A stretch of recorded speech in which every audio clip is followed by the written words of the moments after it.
ปล่อยยี่หรานไปมิฉะนั้นตายซะเล่นลูกไม้จัดการมันไปเมตตาด้วยครับท่านผู้กล้าคนไร้ประโยชน์I know การต่อสู้มันไม่ใช่แค่เรื่องของความแข็งแกร่งและพละกำลังงั้นคุณก็ลองดูสิเอาล่ะไอลินพี่เสี่ยวอวี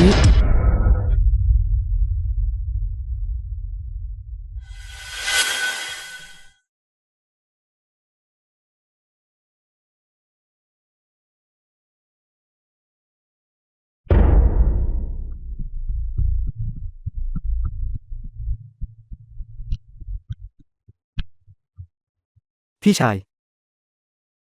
มีดเล่มนี้คุณภาพไม่ดีเลยพี่ใหญ่ผมผิดไปแล้วได้โทษไว้ชีวิตผมด้วย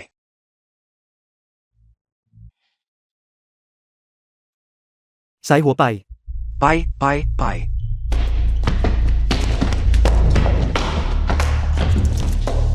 พี่เสี่ยวอวีคุณไม่เป็นไรใช่ไหมอีหรานร่างกายของฉันยังเหลือเวลาอีกไม่กี่ชั่วโมงของช่วงเวลาสูงสุดอย่าปล่อยให้เสียเปล่างั้นก็เบาๆหน่อย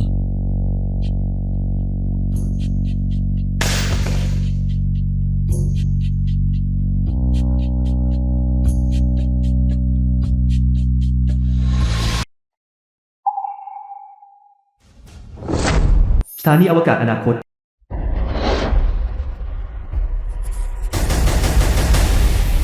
ประตูมิดเวลาเปิดออกจริงๆด้วยเท่าเทียมนี่ที่ไหนพวกเธอเป็นใครบลินเทนอยู่ที่ไหนพ่อของผมเสียชีวิตไปเมื่อ2 ปีก่อนผมเป็นลูกชายของเขาลินอาวีข้าคือเท่าเทียนนี่คือผู้ช่วยของข้าแคทรินสวัสดีแคทรินฉันชื่อแคทลินพวกเราเป็นนักวิทยาศาสตร์จากปี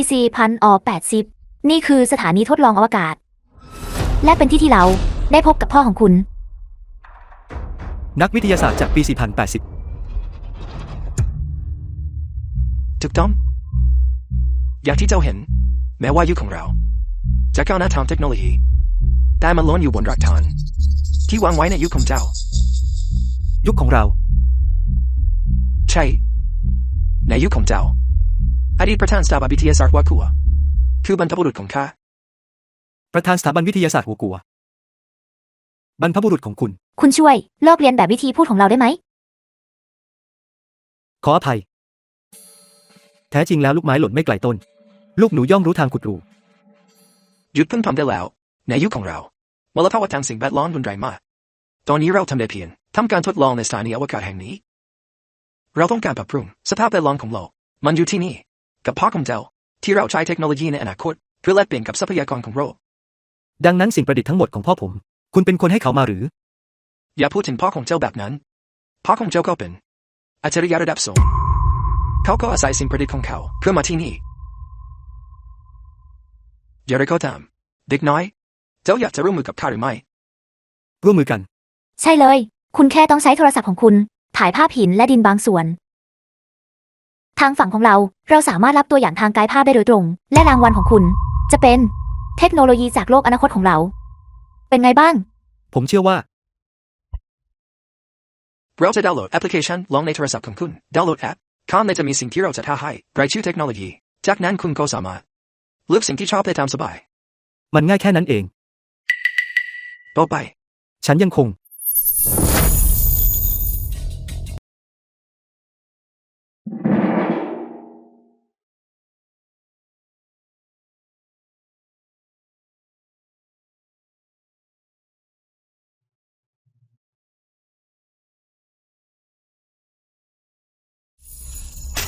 ยินดีต้อนรับสู่เทคมอนโปรดระบุเทคโนโลยีที่คุณต้องการลิงงงไฉในเมื่อนายขายแบตเตอรี่งั้นผมจะเอาชนะนายในสาขาที่แข็งแกร่งที่สุดเอาชนะนายผมต้องการแบตเตอรี่ประสิทธิภาพสูงพิเศษได้รับแล้วดึงข้อมูลสำเร็จ ซูเปอร์แบตเตอรี่ราคาแลกเปลี่ยน300แต้มทรัพยากรเครื่องปฏิกรณ์นิวเคลียร์ขนาดเล็กในตัวสามารถจ่ายพลังงานให้เมืองหนึ่งได้นาน1 สัปดาห์ล่าสมัยในปี3860นี่แหละ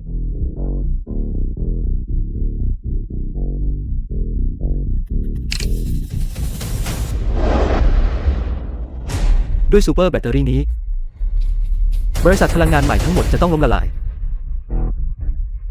ลิงหงไฉผมจะทำให้นายชดใช้ หลินยินดีต้อนรับ คุณเจนนี่ อันที่ผมนำมาเมื่อครั้งที่แล้วซูเปอร์แบตเตอรี่ผลการทดสอบเป็นอย่างไรบ้าง น่าทึ่งมาก ให้ผมบอกคุณนะ แบตเตอรี่นี้มันเหลือเชื่อจริงๆ มันดีกว่า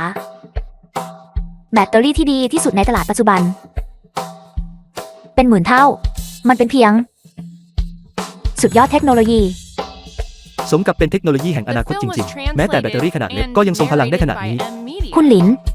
เรายินดีที่จะมอบให้คุณ ค่าธรรมเนียมความร่วมมือ20,000 ล้าน และเงินปันผลประจำปีไม่น้อยกว่า 1,000 ล้านจากโครงการ คุณคิดว่า อย่างไร ยอดเยี่ยม คืนพรุ่งนี้เราจะ ที่โรงแรมหาวเทียน เตรียมการสำหรับงานเปิดตัวซูเปอร์แบตเตอรี่ ในเวลานั้น ท่านประธานของเรา จะประกาศในการประชุม การประดิษฐ์อันยิ่งใหญ่ของคุณ เราหวังว่าคุณจะให้เกียรติเข้าร่วมงานของเรา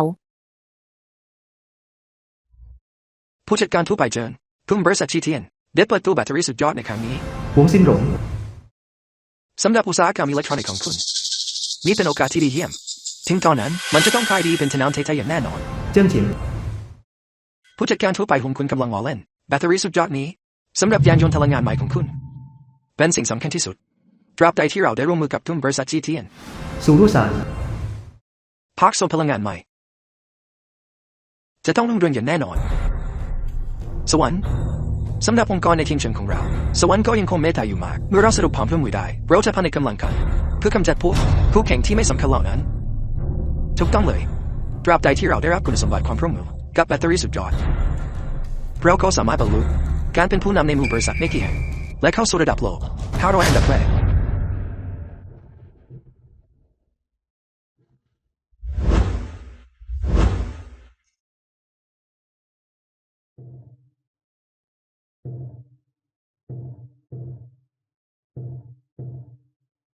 กลุ่มบริษัทชีเทียนประธานสุบีมาถึงแล้ว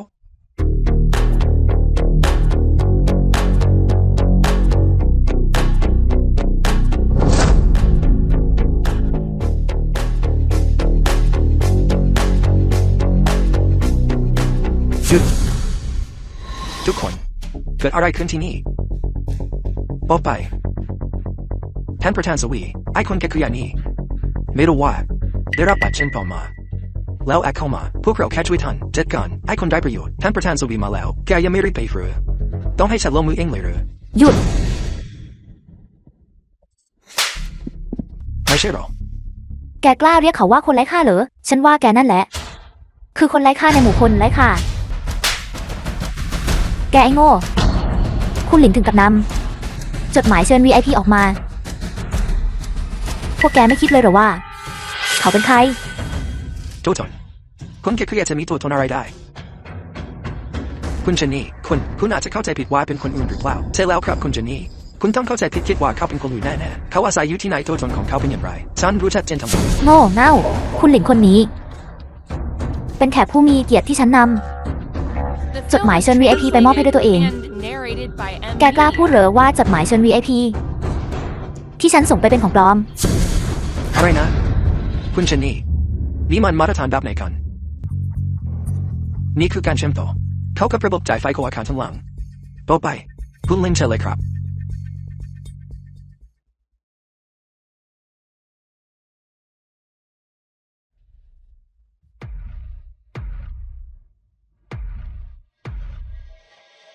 แสดงละคร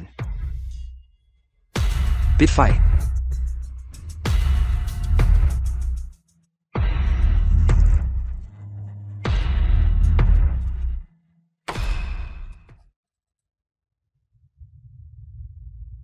นี่เป็นไปไม่ได้นี่เป็นไปไม่ได้แบตเตอรี่ก้อนเดียวจ่ายไฟให้อาคารทั้งหลังเลยหรือนี่มันแบตเตอรี่หรือโรงไฟฟ้ากันแน่แบตเตอรี่ซูเปอร์ไม่ประสิทธิภาพของมันนั้น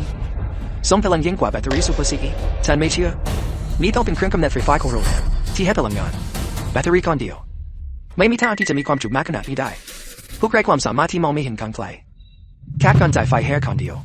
เขาทำให้พวกท่านตกใจถึงขนาดนี้แล้วดูอย่างดีนี่คือวิดีโอที่ถ่ายด้วยโดรนจากน้ำมันทิ้งถึงเจนนี่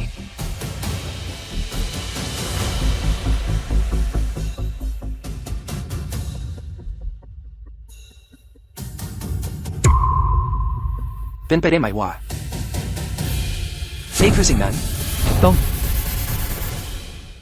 ข้อมูลนี้มาจากแบตเตอรี่ก้อนเดียวหรือมีเรื่องแบบนี้ด้วยหรือแบตเตอรี่ก้อนเดียวจ่ายไฟให้ทั้งหมดเลยหรือและยังใช้พลังงานไปแค่1%เท่านั้นด้วยเทคโนโลยีในปัจจุบันที่พัฒนาไปอย่างรวดเร็วขนาดนี้เป็นไปได้ไหมว่าพวกคนแก่แบบพวกเรากำลังล้าหลังยุคสมัยไปแล้วนี่มันเทคโนโลยีสุดยอดแบบไหนกันนี่มันไม่เป็นวิทยาศาสตร์ พวกคุณคิดว่ายังไงบ้างกับประสิทธิภาพของแบตเตอรี่สุดยอดของผม เป็นยังไงบ้าง นี่มันก็แค่แบตเตอรี่ซูเปอร์ที่ผลิตมาเพื่อรถยนต์พลังงานใหม่ของพวกเราและแบตเตอรี่ซูเปอร์ที่ผลิตได้ท่านประธานสวีสัญญาของพวกเรา 30% ไม่ 40% ตราบใดที่พวกเราสามารถเป็นหนึ่งในพันธมิตรกลุ่มแรกสำหรับแบตเตอรี่ซูเปอร์พวกเรายังคงประเมินความสามารถของแบตเตอรี่ซูเปอร์ทำไปถ้าหากใช้แบตเตอรี่นี้สินค้าจากคู่แข่งก็จะขายไม่ได้เลยสิ่งนี้สามารถกำหนดความเป็นความตายของบริษัทได้เลยพวกเราต้องความมันมาให้ได้พวกเราต้องได้มันมาไม่ว่าจะต้องแลกด้วยอะไรก็ตาม พวกแกทุกคนเมื่อกี้พวกแกไม่เชื่อไม่ใช่เหรอในการทำงานของแบตเตอรี่นี้ พวกเราเชื่อแล้วถึงเวลาที่จะต้องเชื่อแล้วท่านประธานสวีพวกเรามาร่วมมือกันเถอะเพื่อเติบโตให้แข็งแกร่งและยิ่งใหญ่ขึ้นคุณลินผมจะพูดว่าเกี่ยวกับการร่วมมือครั้งนี้เขาต้องการให้ผมพิจารณาอย่างรอบคอบคุณลินตามสัญญาที่เราได้ลงนามกันไว้ในส่วนของพันธมิตรคุณมีอำนาจในการตัดสินใจอย่างเด็ดขาด เมื่อกี้ใครพูดว่า ถ้าแบตเตอรี่สุดยอดนี้ถูกพัฒนาโดยผม จะมีคนกระโดดตึก คุณลินเมื่อครู่นี้ผมตาบอดไปเองที่ไม่รู้จักคนเก่งและดูถูกผู้อื่นถ้าอย่างนั้นสำหรับแบตเตอรี่ชุดแรกของคุณผมขอเสนอ50 ล้านเพื่อซื้อสิทธิ์คุณคิดว่าอย่างไร100 ล้านละคุณลินผมขอเสนอ500 ล้าน500 ล้าน แบตเตอรี่ของผมเป็นของปลอม ผมไม่กล้าขายให้พวกท่านผู้ทรงเกียรติหรอก คุณลินเมื่อกี้เป็นความคิดของเรารถยนต์พลังงานใหม่ที่เราพัฒนาขึ้นมาใหม่รถสปอร์ตพลังงานใหม่มูลค่า80 ล้านผมหวังจะมอบให้คุณเพื่อเป็นการขอโทษคลาวด์ท็อปฟิลาคฤหาสน์ขนาด 5,000 ตารางเมตรคุณต้องรับไว้ด้วยรอยยิ้มถือสวัสดิ์เป็นคำขอโทษและค่าชดเชยของผมมีรายชื่อติดต่อวิชาของหลานสาว2 คนพวกเธอล้วนมาจากวงการบันเทิงดาราระดับแนวหน้าถ้าคุณเล่นชอบพวกเธอผมจะโทรเรียกพวกเธอทันทีให้มาอยู่เป็นเพื่อนคุณเป็นไปไม่ได้นี่เป็นไปไม่ได้นี่แข็งแกร่งกว่าแบตเตอรี่ที่แข็งแกร่งที่สุดของครอบครัวเราถึง10,000 เท่าเด็กกลับถึงไปแล้วในส่วนของหน้าฉันไม่เชื่อแบตเตอรี่แบบนี้ไม่มีทางมีอยู่จริงฉันไม่เชื่อแกให้คนได้ประโยชน์ไม่มีทางที่จะผลิตแบตเตอรี่แบบนี้ได้ขโมยมาแกต้องขโมยเทคโนโลยีมาจากที่ไหนสักแห่งแน่ๆเรียกตำรวจมาจับกุมเขาเดี๋ยวนี้ท่านประธานสวีการผลิตแบตเตอรี่สุดยอดมีความสำคัญอย่างยิ่งส่วนโรงงานพันธมิตรเราต้องเลือกอย่างระมัดระวังคุณลินมองใจได้เลยผมจะเลือกบริษัทพลังงานใหม่ที่มีชื่อเสียงดีเลนวีไอคิยารอไปก่อนเถอะฉันอยากจะเห็นว่าในคิงชันทั้งหมดนี้ถ้าไม่มีวิวเอเนอร์จีของเราใครจะสามารถผลิตแบตเตอรี่คันสุดยอดให้แกได้อิรันไอกันเถอะอิรันตอนนี้ผมปกป้องคุณได้แล้วอย่ากลัวเขาเลยเย่อิรันแกคอยดูฉันนะแกหาเรื่องใส่ตัว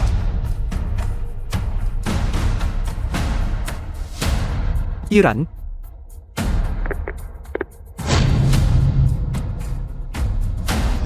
พี่เสี่ยวอวีเร็วเข้าช่วยพ่อของฉันด้วย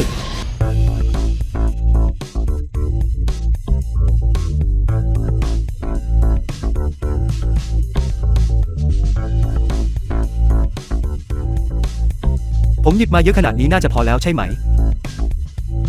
ยินดีต้อนรับสู่เทคมอนโปรดระบุเทคโนโลยีที่คุณต้องการผมต้องการยาที่สามารถรักษาโรคหัวใจได้รับทราบเรียกคุณสำเร็จยาอายุวัฒนะรักษาโรคสากลราคาแลกเปลี่ยน5,000 คะแนนทรัพยากรสามารถรักษาโรคส่วนใหญ่ได้ยกเว้นความบกพร่องของอวัยวะโรคส่วนใหญ่มีผลทันทีสิ่งที่ชาวอนาคตต้องมีงั้นผมขอแลกอันนี้แล้วกัน ของดำๆทึมๆนี่ ไม่มีความรู้สึกถึงความล้ำยุคเลย มันจะใช้ได้จริงหรือ โปรดอย่าตั้งคำถามกับเทคโนโลยีแห่งอนาคต เอาละล่ะ ตอนนี้ อาการป่วยของคุณลุงอีก็รอดแล้วในที่สุด คุณพี่เกี่ยวกับโรค Freezing Syndrome ผมก็ศึกษามาบ้างเหมือนกัน ผมก็รู้เหมือนกัน นี่เป็นโรคที่รักษายากมาก เป็นโรคที่ทำให้เคลื่อนไหวไม่ได้ด้วย ดูจากอาการของคุณ น่าจะอยู่ในระยะสุดท้ายแล้วทำไมคุณไม่ลองดูล่ะ ถ้ามันได้ผลล่ะ คุณได้รักษาโรคของผมได้จริงหรือ แค่คุณดื่มสิ่งนี้ ผมรับรองว่าอีกไม่นาน คุณก็จะสามารถยืนขึ้นได้ ไร้สาระผมรักษาคนแค่มาหลายสิบปีแล้ว ไม่เคยได้ยินเรื่องการดื่มยาชนิดเดียวจะรักษาโรคพวกนั้นได้ชายหนุ่มคุณรู้ไหมว่าคุณกำลังพูดอะไร คุณให้ความหวังกับผู้ป่วย แต่คุณทำไม่ได้ คุณรู้ไหมว่าผู้ป่วยจะปวดแค่ไหน คุณรีบหายไป จากสายตาผมเดี๋ยวนี้บลูมโปรดอย่าพูดตื่นเต้นผมอยากลองดูเซียวปออย่าไปเชื่อเขาเป็นแค่คนหลอกลวงบลูมโรคของผมอยู่ในระยะสุดท้ายแล้วเราลองรักษาแบบตายเป็นตายดีกว่า ถ้ามันรักษาผมไม่ได้ ผมก็แค่จะไปเร็วขึ้น แล้วผมก็ไม่ต้องทนทุกข์ทรมานอีกต่อไปเซียวปอเธอคุณ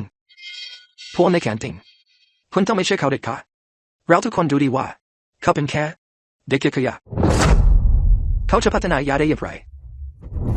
ทุกต้องครับพวกในแคนติงไอ้ขยะที่ไร้ประโยชน์คนนี้ไม่ได้เรียนแพทย์ไม่ได้เข้ามหาวิทยาลัยและเป็นคนเก็บขยะพวกในแคนติงคุณไม่สามารถเอาชีวิตหลานชายของคุณมาเสี่ยงเป็นเรื่องตลกได้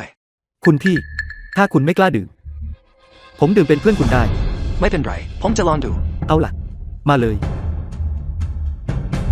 มาเลย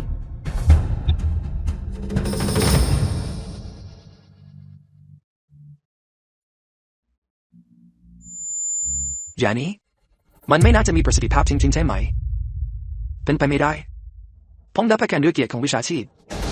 ว่ามันจะไม่มีผลอะไรเลยเซียวปอลงมือของผมขยับได้แล้วครับลุง มาเถอะ มาเถอะลุกขึ้น ขาของผมเซียวปอ มาเถอะ มาเถอะ ลงครับผมยืนขึ้นได้แล้วไอ้ขยะที่ไร้ประโยชน์คนนี้ไปได้ยาสะจันแบบนี้มาจากไหนเป็นไปไม่ได้ไม่มีทางมียาแบบนี้ในโลกนี้ นี่ มันหายจอริงลิงด้วย ตอนนี้ป้าเชื่อแล้วใช่ไหม ว่าผมรักษา โรคของลุงเย่ได้ ผมไม่เชื่อยาหนึ่งชนิดรักษาได้แค่โรคเดียวคุณแค่โชคดีกับโรคตัวแข็งการรักษาโรคหัวใจต้องผ่าตัด นี่ คุณหมอหลิว ไม่อย่างนั้น ให้เขาได้ลองก่อน ไม่ถ้าคุณรักษาโรคหัวใจของเขาได้แล้วผมจะได้อะไรไม่ใช่ยานี้มันต้องเป็นของปลอมมีแต่ของปลอมเท่านั้นที่ผมจะหมอหลิวคุณพูดอะไรนะนั้นคุณก็กำลังขัดขวางไม่ให้ญาติดีๆเข้าโรงพยาบาลเพราะกลัวว่าจะไม่ได้เงินงานหรือคุณหลักการของจิตใจแพทย์ผู้มีเมตตาของคุณหายไปไหนหมดไม่ผมไม่ได้หมายความอย่างนั้น ผู้อำนวยการติ่งแน่นอนว่าเขาไม่ยอมรับหรอก ท้ายที่สุดแล้วการผ่าตัดครั้งต่อไปนั้นนำมาซึ่งรายได้ 50 ล้าน ด้วยยาดีๆแบบนี้ จะมีประโยชน์อะไรเช่นนี้ มีข่าวลือในโรงพยาบาลมาตลอดเรื่องที่คุณรับซองแดงตอนแรกผมก็ไม่เชื่อตอนนี้ดูเหมือนว่าคุณต้องได้รับการตรวจสอบอย่างละเอียด อีหรัน เราไปรักษาพ่อของเธอเถอะ อี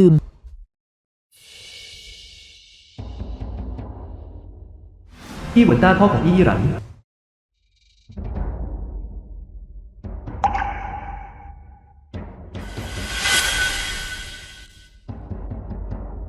คุณยี่ในที่สุดคุณก็ถูกแล้ว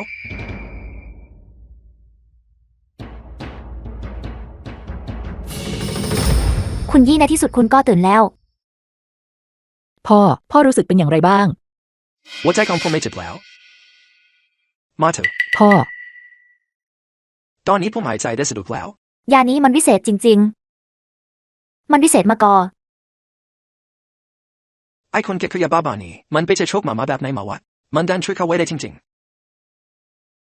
ๆเลนาบีแกคอยดูฉันนะไม่น่าเชื่อนี่มันเหลือเชื่อจริงๆ สวัสดีครับคุณหลิน ผมมาจากกลุ่มบริษัทยาเฟยไปซิงซู ผมอยากจะหารือเรื่องความร่วมมือกับคุณได้ไหมครับ เฟยไปฟาร์มาซูติคอน บริษัทเภสัชกรรมอันดับหนึ่งของประเทศ ถูกต้องครับ เราต้องการร่วมมือกันในการผลิตยาชนิดหนึ่งที่สามารถรักษาได้ทุกโรค ตกลง อย่างไรก็ตามตอนนี้ผมยังไม่ว่าง เข้าใจแล้วครับ ถ้าอย่างนั้นผมจะรอการติดต่อจากคุณหลิน อีรันเกิดอะไรขึ้นฉันหายดีขึ้นได้อย่างไรกัน พ่อ เป็นพี่เสี่ยวอวีที่หายาปาฏิหาริย์นี้มาให้พ่อ มันรักษาพ่อให้หาย อย่างนั้นหรือเลนาบีฉันรู้สึกขอบคุณคุณมาก ไม่ต้องขอบคุณผมหรอกครับลุง ตราบใดที่อาการป่วยของลุงหายดี ตอนนี้ผมมีคุณสมบัติ ที่จะเป็นแฟนของอี้หลันแล้วใช่ไหมครับ พวกเธอเป็นแฟนกันได้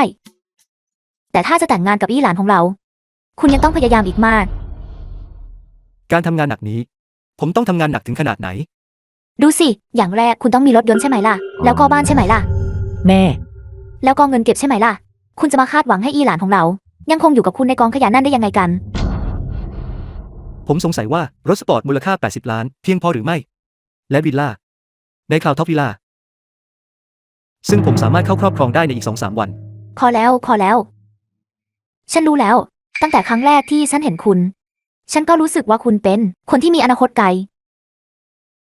การมอบอี้หลานให้คุณ ฉันวางใจได้ สำนักงานยาเป่ยไป คุณหลิน ด้วยตัวยาชนิดนี้เพียงอย่างเดียว เราสามารถผูกขาด ตลาดเวชภัณฑ์ทั้งหมด และเป็นผู้นำด้านเวชภัณฑ์ของโลก ฉันไม่สนใจเรื่องเล็กน้อยพวกนั้นหรอก ฉันแค่อยากรู้ว่าคุณวางแผนที่จะกำหนดราคายาตัวนี้อย่างไร ตัวยาชนิดนี้มีประสิทธิภาพอย่างเหลือเชื่อ เราวางแผนที่จะเจือจางมาแล้วจึง แบ่งออกเป็น3ระดับ ความเข้มข้น 20% จะขายในราคา 5,000 ต่อโดส โดยมีกลุ่มเป้าหมายคือประชาชนทั่วไป ความเข้มข้น 50% จะเป็นผลิตภัณฑ์ระดับพรีเมียมของเรา ขายในราคา1 แสนต่อโดส โดยมีกลุ่มเป้าหมายคือชนชั้นกลางถึงสูง สำหรับความเข้มข้น100%จะเป็นผลิตภัณฑ์สูงสุดของเรา ขายเฉพาะชนชั้นสูงระดับโลกเท่านั้น ราคา100 ล้าน คุณคิดว่าอย่างไร คุณหนูไปเป็นบริษัทเภสัชกรรมมืออาชีพจริง ๆ คุณสามารถเข้าใจธรรมชาติของมนุษย์ได้อย่างสมบูรณ์แบบ และเพิ่มผลกำไรจากยาให้ได้มากที่สุด อย่างไรก็ตาม ผมไม่เห็นด้วย คุณหลินคุณมีข้อโต้แย้งไว้ดดไหม คุณคิดว่าราคาตั้งไว้ต่ำเกินไปหรือเปล่า ไม่ มันสูงเกินไป ในสังคมปัจจุบัน มันไม่ยุติธรรมเกินไปแล้ว เพียงเพราะมีเงิน ก็สามารถใช้สิ่งที่ดีที่สุดได้ทุกอย่าง และเพลิดเพลินกับบริการระดับสูงสุด แต่ถ้าไม่มีเงิน ก็ทำได้แค่ใช้ยาได้คุณภาพ ทำไมถึงเป็นเช่นนั้น ผมผลิตยานี้ขึ้นมา เพื่อทำลายความไม่สมดุลนี้โดยเฉพาะ ไม่ใช่เพื่อทำเงิน คุณหลินคุณหมายถึง ฉันรู้ ฉันก็คำนวณแล้วว่า ต้นทุนของยา1 โดส อยู่ที่ประมาณ 100 ผมจะให้กำไรคุณ3 เท่า ราคาขายจะอยู่ที่ 500 ตราบใดที่ชาวหัวกัวซื้อ ราคาขายจะอยู่ที่ 500 เท่านั้น ส่วนนอกหัวกัว คุณได้รับอนุญาตให้ขึ้นราคาได้ตามดุลยพินิจของคุณ 500 ใช่ไหม คุณหลิน คุณต้องเข้าใจว่าผลกำไรจากเวชภัณฑ์ ไม่ได้คำนวณแบบนี้ นี่ ฉันรู้ อย่างไรก็ตามเมื่อยาของฉันถูกปล่อยออกไป 99% ของยาในโลก จะสูญเสียตลาดไป ยาของฉันจะกลายเป็น ยาเพียงชนิดเดียวในโลก หากคุณตกลงกับราคานี้ ฉันรับประกันว่า จะไม่ร่วมมือกับบริษัทอื่น คุณหนูไป คุณต้องการรักษากำไรสูง และยังคงเป็นหนึ่งใน บริษัทเภสัชกรรมที่มีชื่อเสียงระดับโลก หรือคุณวางแผนที่จะเลือกกำไรน้อยหมุนเวียนเร็ว และกลายเป็น บริษัทเภสัชกรรมเพียงแห่งเดียวในโลก สิ่งที่คุณหลินพูดเป็นความจริงหรือ คุณหลิน จิตใจที่เมตตาของแพทย์ ห่วงใยโลก ชิงซูประทับใจจริงๆ ในที่นี้ ในนามของคนทั่วโลก ผมขอแสดงความขอบคุณต่อคุณ คุณหนูไป ถ้าอย่างนั้นเรามาทำงานหนักไปด้วยกันเถอะ เพื่อทำให้โลกนี้ ปราศจากโรคภัยไข้เจ็บ พวกคุณชาวหัวกัว อินุคายอิจิโร่ ช่างน่าสนใจจริงๆถึงกับเพื่อฝันว่าจะรักษาโรคทั้งหมดได้ กงป๋อ พระเจ้าช่วย เดวิด ในฐานะบริษัทเภสัชกรรมที่จะเพื่อฝันถึงการกำจัดโรคทั้งหมด นี่ แล้วคุณจะยังทำได้อย่างไร คุณมาเป็น CEO ได้อย่างไร ต้องขออภัยยิ่งๆสมองของ CEO ของเรา ไม่เคยปกติเลยคณะกรรมการบริหารกำลังเตรียมที่จะลดเธอออก กงปอ คุณไม่เห็นหรือว่าผมกำลังคุยธุรกิจอยู่ ออกไป คุณใกล้จะพ้นจากตำแหน่งแล้วทำไมคุณถึงยังยิงโซได้ขนาดนี้ฉันมาที่นี่เพื่อคุยเรื่องธุรกิจด้วยเห็นไหมนี่คือคนเดวิดผู้ถือหุ้นของยามาโมโตฟาร์มาซูติคอนและผู้จัดการทั่วไปคุณอินุคายอิจิโร่พวกเขาเป็นบริษัทระดับโลกด้านเภสัชกรรม วันนี้พวกเขามาเพื่อหารือเรื่องการเข้าซื้อกิจการโดยเฉพาะ การเข้าซื้อกิจการหรือทำไมผมถึงไม่รู้เรื่องนี้ แน่นอนว่าคุณ The คงไม่ film รู้หร was อกตลอดหลายปี translated ที่ผ่านมา and คุณบริษัท narrated by ภายใต้ Ed การบริหาร Media. จัดการแบบมุ่งมั่นของคุณ มีผลกำไรที่ตกต่ำลงเยอะมากคุณเดวิดมันจะดีกว่าถ้าขายให้ยามาโมโตฟาร์มาซูติคอนบางที่ตอนนั้นผลกำไรอาจจะเพิ่มขึ้นด้วยซ้ำอันหนึ่งสำหรับเรื่องนี้ฉันได้พยายามอย่างมากคุณอินุคาอิจิโร่ทิ้งกับยอดขายสมุนไพรที่สะสมอยู่ในโกดังของเรามาหลายปี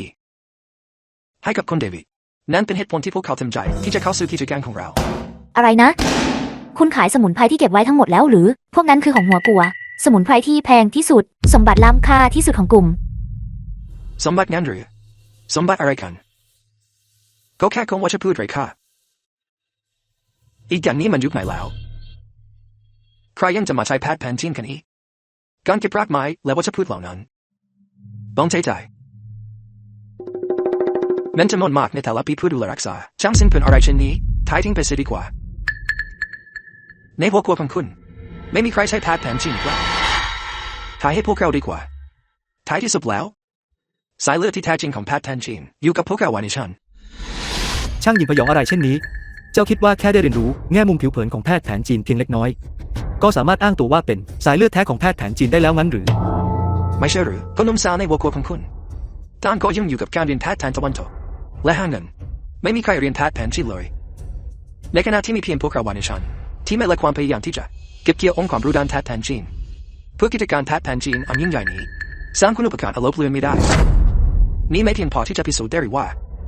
หลักการที่ถูกต้องของแพทย์แผนจีนคือวันนี้ฉันของเรา คนชนชาติหวาที่ใจแคบ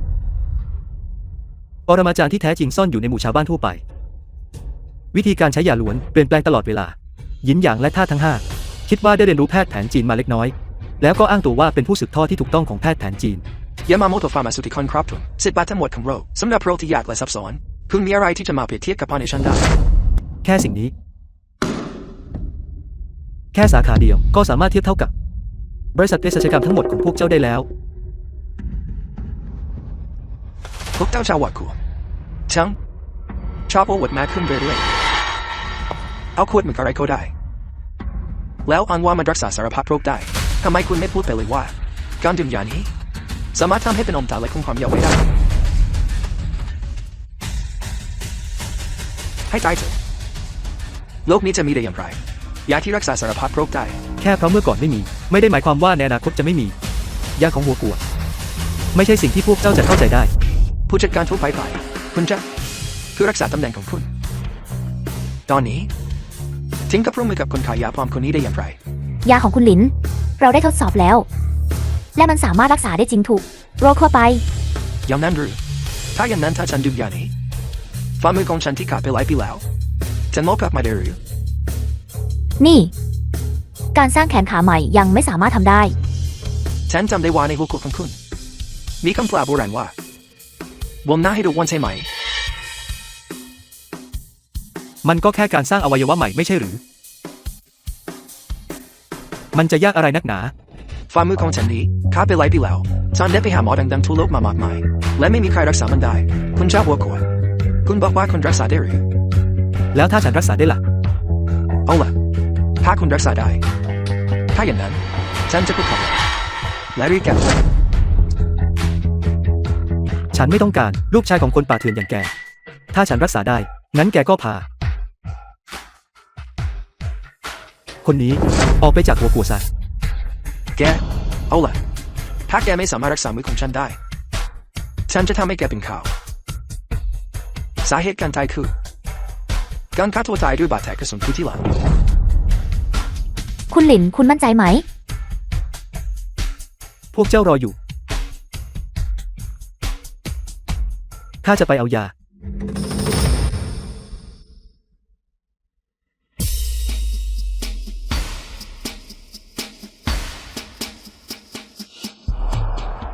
ยินดีต้อนรับสู่เทคมอน โปรดระบุเทคโนโลยีที่คุณต้องการ ข้าต้องการยาที่สามารถรักษา การงอกใหม่ของอวัยวะ รับทราบ ดึงข้อมูลสำเร็จเมล็ดอวัยวะ ราคาแลกเปลี่ยน 2 เอาหมื่นคะแนนทรัพยากร หลังจากบริโภคแล้วสามารถสร้างใหม่ได้โดยอัตโนมัติ อวัยวะที่ขาดไป เมื่อใช้ร่วมกับยาฟื้นฟูสากล ผลลัพธ์จะดียิ่งขึ้น ดูเหมือนจะเป็นอย่างที่ข้าคิดไว้ ในอนาคต แม้แต่โรคที่รักษาไม่หายก็สามารถรักษาได้ แล้วแค่การงอกใหม่ของอวัยวะที่ขาดไปมันจะไปยากอะไร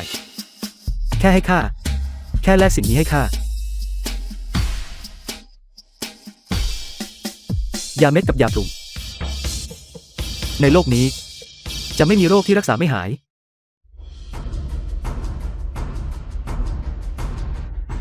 นี่หรือคือสิ่งที่คุณบอกว่าสามารถฟื้นฟูอวัยวะที่ขาดได้ ถูกต้อง หากรับประทานพร้อมกับยาปรุงของข้า มันจะออกฤทธิ์ทันที แกกำลังล้อเล่นกับพวกเราอยู่หรือไงนี่มันเป็นแค่ยาปลุกเซ็กธรรมดามันเหมือนกับที่ฉันกินเป็นประจำเลย สมกับเป็นคนจากประเทศว่า ที่คุ้นเคยกับยาปลุกแซกเป็นอย่างดี แกกำลังหาที่ตายหรือแกกล้าได้ยังไงถึงเอายาแบบนี้มาให้ฉัน คุณเดวิดโปรดอย่าตื่นเต้น คุณหลินคุณไม่ได้ระบุไว้หรือว่า คุณมียารักษาแทนขาที่ขาด นี่แหละ ยานี้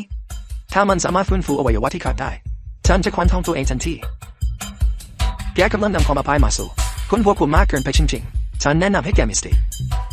และรีบคุกเข่าขอโทษทำเดวิดซะและขอโทษไม่อย่างนั้นแกจะตาย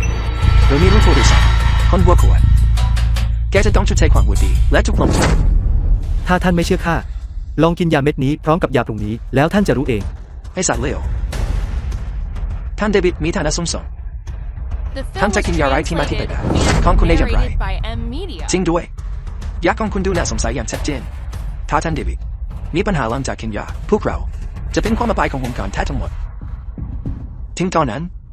เศรษฐกิจของวัวขัวก็จะได้รับผลกระทบด้วยแกจะรับผิดชอบเรื่องแบบนี้ได้หรือ ในเมื่อเจ้าขี้กลาดนัก ก็กลับบ้านไปซะ ดีมากฉันจะกินมาและแสดงให้ดูถ้าฝ่ามือของฉันไม่กลับมาฉันจะทำให้แกเสียใจที่เกิดมาบนโลกนี้ท่านเดวิดท่านต้องไม่กินเด็ดขาดแกมันตัวสวยถ้าท่านเดวิดมีปัญหาหลังจากกินยาแกจะเป็นคนบาปของคนหัวขั้วทั้งหมด อย่ามาพยายามติดป้ายให้ข้า ให้คนทรยศ เจ้ามีคุณสมบัติมากกว่าข้าเสียอีก แกมือของฉันไม่รู้สึกอะไรเลยยาของแกมันของปลอม คุณหลิน รีบร้อนอะไรกัน แม้ว่ามันจะเป็นยาระบาย มันก็ยังต้องใช้เวลาสักพักกว่าจะออกฤทธิ์ มือของฉัน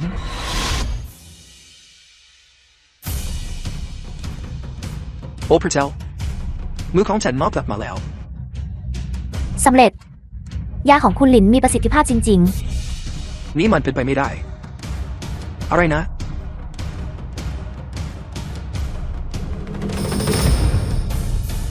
คุณลินขอบคุณมากจริงๆ ฉันรู้สึกว่ามือของฉันหายสนิทแล้วร่างกายของฉันรู้สึกเด็กลงสักทีและอาการป่วยเก่าๆก็หายไปหมอหัวกลัวฉันมาสแตนจริง ดีแล้วที่เจ้ารู้ ตอนนี้เจ้าพาคนนี้ไปได้แล้ว แล้วออกไปซะ ๆ ยานี้เป็นเทียนยาใหม่ เราจะเข้าซื้อกลุ่มบริษัทยาเฟยไป ยานี้จะกลายเป็นของเราเลยไม่ช้าไอ้โง่มีคุณลินอยู่ที่นี่แกกล้าพูดเรื่องการเข้าซื้อกิจการได้อย่างไรทุ่งไฟไปกำลังจะพังงะขึ้นมาพวกเขาจะยอมถูกเข้าซื้อได้อย่างไรคุณลินบริษัทยาของยามาโมโตะของเรายินดีเสนอ50,000 เพื่อซื้อสูตรยานี้คุณคิดว่าอย่างไร50,000 แค่สูตรเดียว นี่เป็นของจากหัวกูของเรา ไม่ได้มีไว้ขาย อย่างไรก็ตามสำหรับ50,000 ล้าน ข้าจะพิจารณาให้ประเทศวาของเจ้าสิทธิ์ในการจัดจำหน่าย คนพวกกูผู้โลภมากพวกแกบ้างกันหรือไง50,000 ล้านแค่สิทธิ์การจัดจำหน่ายพวกคุณคิดว่าบริษัทยาของยามาโมโตะของเราเป็นคนโง่ทั้งหมดหรือไงอุปะใช่ดูยาสถานนี้ ทุกคนในโลกจะต้องใส่มันทิ้งตอนนั้นไม่ต้องพูดถึง50,000 ล้านแม้แต่100,000 ล้านก็ยังหาคืนมาได้ใช่ ท่านเดวิดพูดถูก อย่างไรก็ตามหากคุณอิรุคายอิจิโร่คิดว่ามันไม่เหมาะสม เช่นนั้น เรามาทำให้มันเป็น60,000 ล้าน อะไรนะแกกำลังขึ้นราคาอยู่นั่นเลยนี่มันมาร์เก็ตไปแล้ว 70,000 ล้าน แกกำลังปล้นพวกเราอย่างชมแจ้ง 80,000 ล้าน ไม่ได้ขาดไอ้โง่คุณลิน80,000 ล้านเขา80,000 ล้านไอ้โง่นี่ตั้งแต่นี้ไปมันไม่ใช่คนของทุ่งยามาโมโตะของเราอีกต่อไปท่านเดวิดโปรดพิจารณาว่าผมทำงานให้บริษัทยาของยามาโมโตะมาหลาย10 ปีอย่าทอดทิ้งผมเลย ไปให้พ้นแกไอ้โง่แค่ประโยคเดียวจากแกทำให้บริษัทที่ใหญ่ของยามาโมโตะของเราต้องเสียค่าใช้จ่ายเพิ่มอีก30,000 ล้านถ้าไม่ใช่เพราะผลหน้าแน่ดีของแกไม่อย่างนั้นมันคงไม่ใช่แค่การถูกไล่ออกง่ายๆแบบนี้แกอย่าหวังว่าจะได้เห็นตะวันของวันพรุ่งนี้เลยผู้เล่นครับตัวดูว่าเราจะหารือกันได้เมื่อไหร่หรือสัญญาการจะจำหน่าย สำหรับเรื่องเล็กน้อยเช่นนี้ท่านสามารถไปคุยกับคุณไปได้เลยข้ารับผิดชอบแค่การเก็บเงินและสูตร ไม่ได้คุณเดวิดถูกพามาโดยตรงแม้ว่าเราจะหารือเรื่องความร่วมมือกันสัญญาเขาต้องสั่งกับผม กงปอ เรื่องที่คุณต้องการขายกลุ่มบริษัททิ้ง ผมจะคิดบัญชีกับคุณเมื่อถึงเวลา ตอนนี้รีบพา คนจากประเทศวาคนนี้ออกไป เรามีเรื่องต้องคุยกัน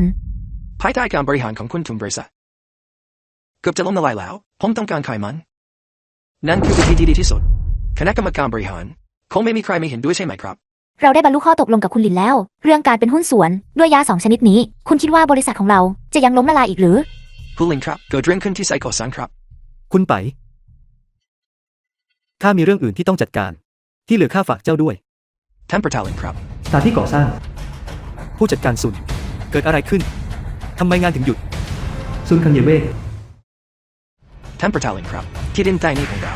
ไม่ใช่ว่าจะเอาไว้สร้างโรงงานใหม่สำหรับแบตเตอรี่ซูเปอร์ครับผู้ค้านำมาลองนั้นหลังจากได้ยินข่าวนี้พวกเขาตัดร่วมหัวกันและหยุดขายน้ำมันเบนซินให้เรานี่มันตอนนี้ยานพาหนะก่อสร้างทั้งหมดที่ใช้งานหยุดใช้นักหมดแล้วพวกเขาทำงานอะไรไม่ได้เลย พวกคุณขายน้ำมันทำไม ไม่ใช่เพราะแบตเตอรี่ซูเปอร์ของเรารับรือเมื่อมันถูกส่งไปให้ยานยนต์พลังงานใหม่รถยนต์ที่ใช้น้ำมันเชื้อเพลิงก็จะขายไม่ได้น้ำมันเชื้อเพลิงของพวกเขาก็จะไม่มีใครต้องการโดยธรรมชาติดังนั้นคนพวกนี้พวกเขากำลังจงใจสร้างปัญหาพยายามที่จะขัดขวางเราไม่ให้ผลิตแบตเตอรี่ซูเปอร์นี้เลย ถึงกับใช้วิธีที่น่ารังเกียจเช่นนี้ มันก็แค่การแข่งขันทางธุรกิจมันจะเป็นวิธีการที่น่ารังเกียจได้อย่างไร พวกเจ้าต้องการอะไรกันแน่ คุณคงเป็นคนเลนสินะครับขออนุญาตแนะนำตัวครับผมเป็นประธานสมาคมพันธมิตรปิโตรเลียมท่านเลนชัยนี่คือเจ้าชายแห่งอาณาจักรชาผู้นับบุญรา สมาคมปิโตรเลียม เจ้าชายแห่งอาณาจักรชาอับดุลราเจ้าชายแห่งอาณาจักรชาเป็นเจ้าเองสินะที่ขัดขวางไม่ให้ปั๊มน้ำมันขายเชื้อเพลิงให้ข้า ถูกต้องแล้วครับหลังจากแบตเตอรี่ซูเปอร์ของคุณออกมามันจะส่งผลกระทบต่อธุรกิจของเราทำให้ได้รับผลกระทบ ทั้งเหลียงชัยประธานสมาคมพันธมิตรปิโตรเลียม ทำให้เงินค่าขนมของผมลดลงไปหลายร้อยล้านคุณว่าเราควรทำอย่างไรดีผู้ลิงครับอย่างที่เขาว่ากันตัดเส้นทางทางการเงินของใครบางคนก็เหมือนกับการฆ่าพ่อแม่ของพวกเขาด้วยการช่วยให้ยานยนต์พลังงานใหม่พัฒนาขึ้นคุณกำลังต่อต้านอุตสาหกรรมปิโตรเลียมของเราไม่มีทางเลือกอื่นนอกจากต้องใช้วิธีนี้ ช่างเป็นไม่มีทางเลือกจริงๆ พวกเจ้าพูดราวกับว่าพวกเจ้าเป็นเหยื่อ คุณนี่คือการแข่งขันที่ไม่เป็นธรรมการแข่งขันที่ไม่เป็นธรรมหรือคุณมีหลักฐานอะไรไหมเราเพิ่งจะพบว่าปั๊มน้ำมันเหล่านั้นมีปัญหาเรื่องคุณภาพน้ำมันเชื้อเพลิงเราก็ทำแบบนี้เพื่อรับรองคุณภาพของผลิตภัณฑ์แค่ระงับการขายชั่วคราวเท่านั้น พวกเจ้าต้องการอะไรกันแน่ พวกเจ้าจะใช้วิธีที่ต่ำต้อยเช่นนี้เพื่อหยุดโรงงานแบตเตอรี่ขั้นสุดยอดของข้าไม่ให้สร้างเสร็จงั้นหรือ ผู้เล่นช่องเปโตรมาจริงๆครับถ้าอย่างนั้นผมจะพูดตรงๆเลยนะครับสมาคมพันธมิตรปิโตรเลียมของเราและราชวงศ์แห่งอาณาจักรชาติประสงค์ที่จะซื้อจากผู้เล่นสิทธิ์บัตรสำหรับแบตเตอรี่สูงและสิทธิ์ในการผลิต พวกเจ้าเห็นว่าแบตเตอรี่ขั้นสุดยอดของข้าทำเงินได้ และต้องการส่วนแบ่งงั้นหรือข้าได้เลือกแล้วที่จะเป็นพันธมิตรแต่เพียงผู้เดียวกับกลุ่มบริษัทจินเตียนถ้าพวกเจ้ามีเรื่องธุรกิจใดๆไปคุยกับพวกเขา กลุ่มจีเตียนเด้อครับพวกเขามีสิทธิ์อะไรที่จะร่วมมือกับเรากลุ่มจีเตียนเป็นองค์กรขนาดใหญ่ในพวกของเราแต่ในสายตาของเรามันก็อยู่เป็นแค่เด็กมันไม่สมควรที่จะเป็นกับเราตลาดสำหรับแบตเตอรี่ซูเปอร์นี้ เจ้าหมายความว่าอย่างไร สิ่งที่ผมหมายถึงคือเราต้องการเซ็นสัญญากับผู้เล่นใหม่ข้อตกลงความร่วมมือแบบผูกขาดส่วนกลุ่มจีเตียนพวกเขาก็ไปตัดผ่อนอยู่ข้างๆได้เลยผู้เล่นครับ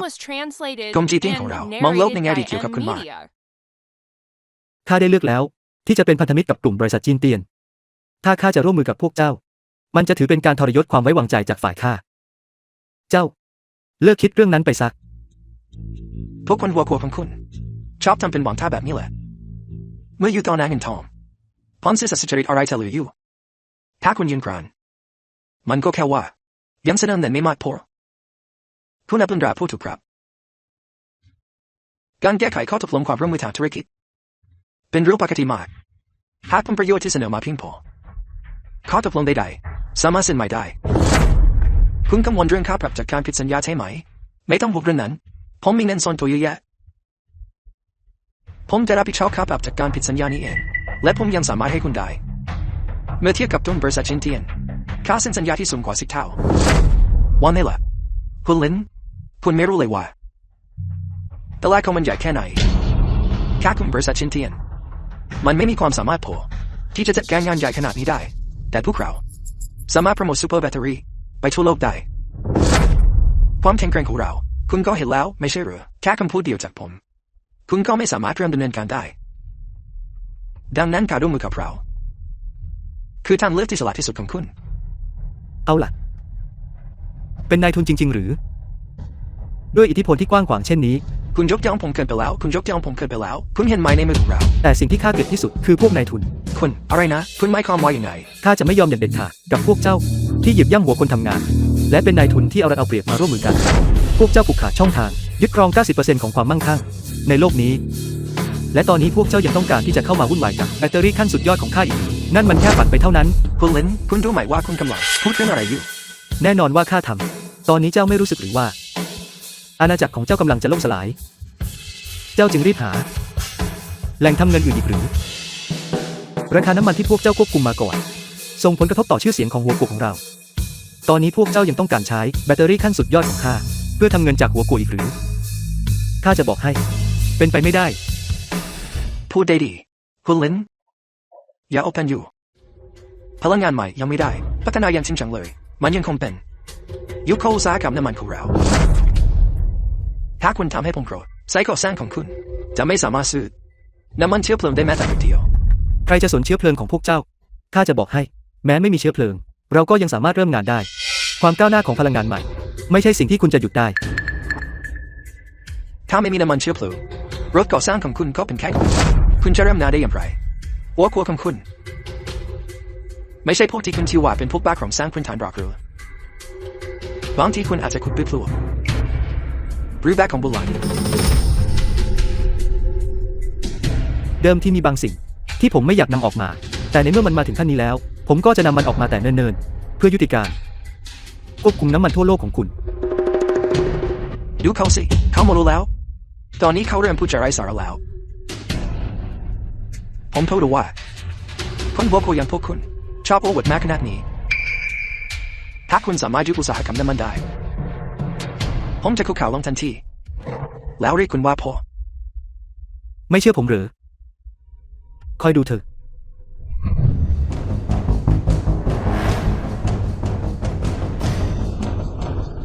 ยินดีต้อนรับสู่เทคมอนโปรดระบุเทคโนโลยีที่คุณต้องการ ผมต้องการบางสิ่งที่สามารถเปลี่ยนน้ำให้เป็นเชื้อเพลิง รับทราบ ดึงข้อมูลสำเร็จ อัญมณีเชื้อเพลิงเข้มข้น ราคาแลกเปลี่ยน 1,000 คะแนนทรัพยากร สารประกอบสังเคราะห์ เพียงแค่เม็ดเดียวที่ใส่ลงในน้ำ สามารถเจือจางได้ถึง1 100 ตัน ของเชื้อเพลิงคุณภาพสูง ล่าสมัยในปี 3000 222 นี่ไง ด้วยสิ่งนี้ ใครจะยังซื้อเชื้อเพลิงอีก ยุคสมัยที่น้ำมันควบคุมโลก ควรจะสิ้นสุดลง อัญมณีเชื้อเพลิงเข้มข้นหรือ อัญมณีเชื้อเพลิงเข้มข้นนี่มันเอาไว้ทำอะไร คุณไม่ได้คิดจริงจังที่จะใช้สิ่งนี้คือยุคอุตสาหกรรมน้ำมันใช่ไหม ผู้จัดการศูนย์ในยานพาหนะก่อสร้างทุกคันใส่เม็ดเดียว แล้วเติมถังเชื้อเพลิงด้วยน้ำ เติมน้ำหรือคุณจะเติมน้ำลงในถังน้ำมันได้อย่างไร เชื่อผมเถอะ สิ่งนี้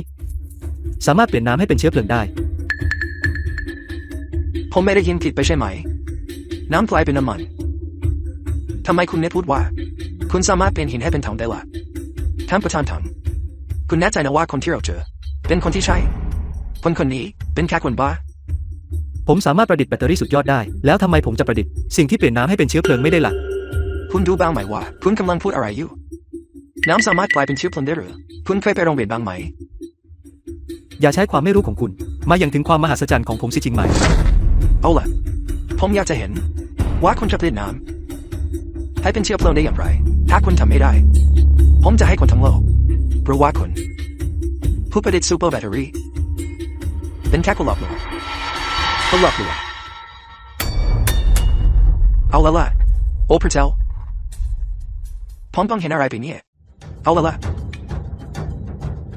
นี่เป็นไปไม่ได้นี่ ท่านประธานลินมันได้ผลรถก่อสร้างทั้งหมดสตาร์ทติดแล้ว ท่านประธานหันคุณมีอะไรจะพูดอีกไหม ท่านประธานลินผมผิดไปแล้วได้โปรดอย่าให้ผลิตภัณฑ์นี้ออกสู่ตลาดเลยใช่แล้วได้โปรดอย่าให้มันออกสู่ตลาดเลยไม่อย่างนั้นอุตสาหกรรมน้ำมันของครอบครัวเราจะจบสิ้น ถ้ามันจบแล้วก็คือจบ คุณมีมามากพอแล้ววันดีๆ ถึงเวลาที่มันจะสิ้นสุดลง ท่านประธานลินคนพูดถูกพวกต่างชาติพวกนี้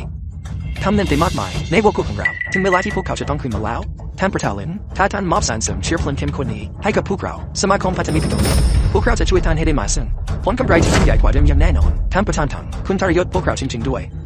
ในวงการธุรกิจไม่มีมิตรภาพใดคงอยู่ตลอดไปมีแต่ผลประโยชน์ที่ยั่งยืนเท่านั้นอุตสาหกรรมน้ำมันของคุณจบสิ้นแล้วฉันไม่ควรรีบหาเส้นทางใหม่หรือแกไอ้หมู่บ้านปล่อยฉันนะท่านประธานลินคุณสองคนนี้เราควรจัดการกับพวกเขาอย่างไรดี ให้พวกเขาต่อสู้กันไป สารเพิ่มประสิทธิภาพเชื้อเพลิงเข้มข้นนี้ก็เป็นการร่วมมือกับกลุ่มบริษัทจีนเตี้ยนด้วย พวกเขาฝันไปได้เลย เอาล่ะ ฮัลโหล โพแลม ท่านประธานสวี ซูเปอร์แบตเตอรี่ไม่ได้รับอนุญาตให้ผลิตที่เข้าไปแล้ว อะไรนะ คุณลินนี่คือเอกสารที่ออกโดยสำนักงานพลังงานหัวขั้วเอกสารที่ออกเรียกร้องให้เรายุติการผลิตซูเปอร์แบตเตอรี่และส่งมอบเทคโนโลยีทั้งหมด ทำไมล่ะ ผมได้ยื่นจดสิทธิ์บัตรแล้ว ทำไมผมจะผลิตมันไม่ได้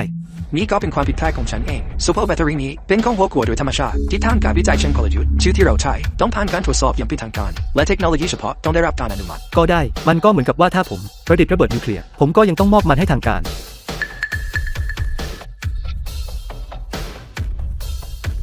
งั้นการมอบมันให้ก็ไม่เป็นไรสำหรับผม แต่ทำไมพวกเขาถึงไม่ยอมให้ผมผลิตมันล่ะ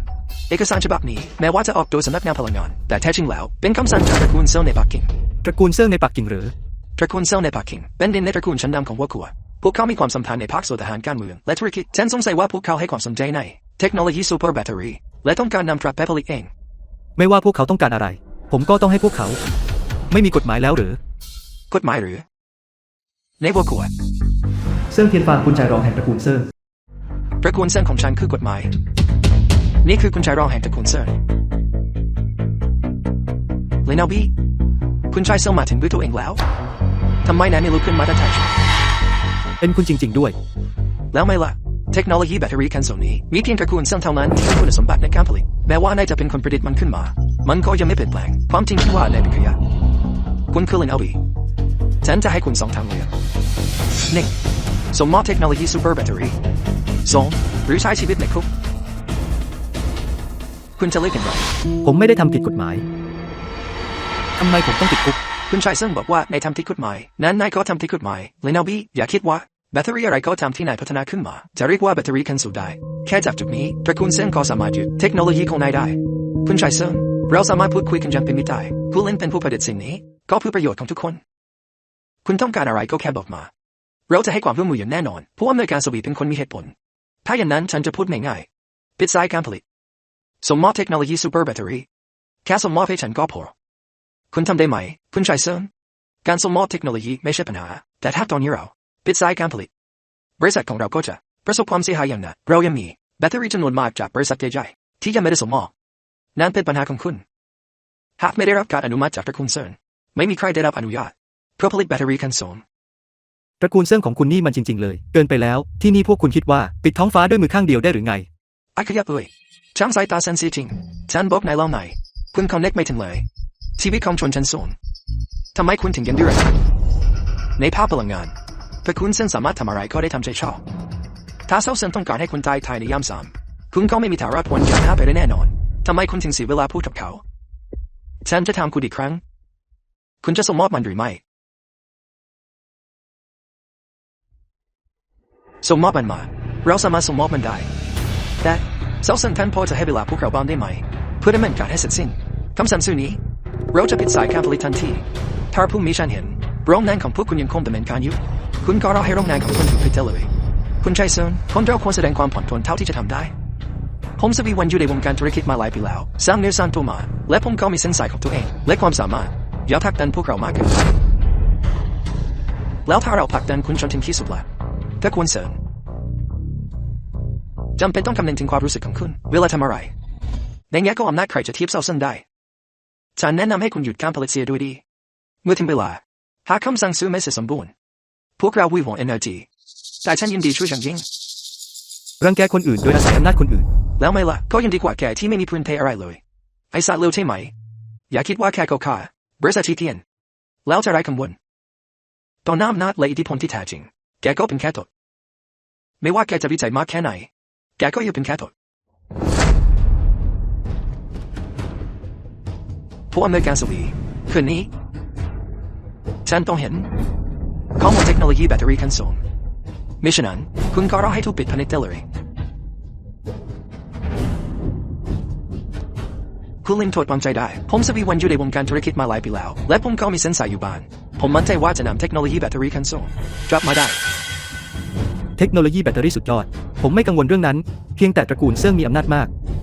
ถ้าผมมีสิ่งประดิษฐ์อื่นๆพวกเขาก็จะยึดไปไม่ช้าก็เร็ว แม้ว่าตระกูลเซิงจะส่งอิทธิพลในวัวขัวแต่ก็ไม่สามารถบดบังฟ้าได้ด้วยมีเดียวนี่ก็เป็นความผิดพลาดของผมเองผมควรจะรายงานเรื่องนี้ก่อนไปที่สถาบันวิทยาศาสตร์วัวขัวด้วยวิธีนี้ตระกูลเซิงก็จะไม่กล้าอย่างแน่นอนที่จะมาหาเราและรีบเรามัน สถาบันวิทยาศาสตร์หัวกูหรือนั่นไม่ใช่แค่สถาบันวิจัยหรือมันจะทรงพลังกว่าตระกูลเซิ่งได้ยังไง สถาบันวิทยาศาสตร์วัวขัวคือที่รวมของเทคโนโลยีล้ำสมัยทั้งหมดของวัวขัวนักวิชาการคนใดคนหนึ่งในที่นั้นก็จะไม่ได้ไปกว่าบิดาของเซินเทียนฟานยิ่งไปกว่านั้นผู้อำนวยการเทียนเป็นคนที่แม้แต่ผู้อาวุโสสูงสุดของตระกูลเซิงก็ยังไม่กล้าที่จะยุ่ย เป็นอย่างนี้นี่เอง ถ้าอย่างนั้น เทคโนโลยีแบตเตอรี่สุดยอดนั้นเราไม่ต้องการมันแล้วผมจะไปที่สถาบันวิทยาศาสตร์หัวกูเดี๋ยวนี้เลยเพื่อรายงานเทคโนโลยีใหม่ไม่ต้องการมันหรือแต่นั่นมันแบตเตอรี่คันสูงนะ ถูกต้องเทคโนโลยีแบตเตอรี่สุดยอดได้ถูกเลิกใช้ไปแล้วผมมีสิ่งประดิษฐ์ที่ดีกว่านั้นอีก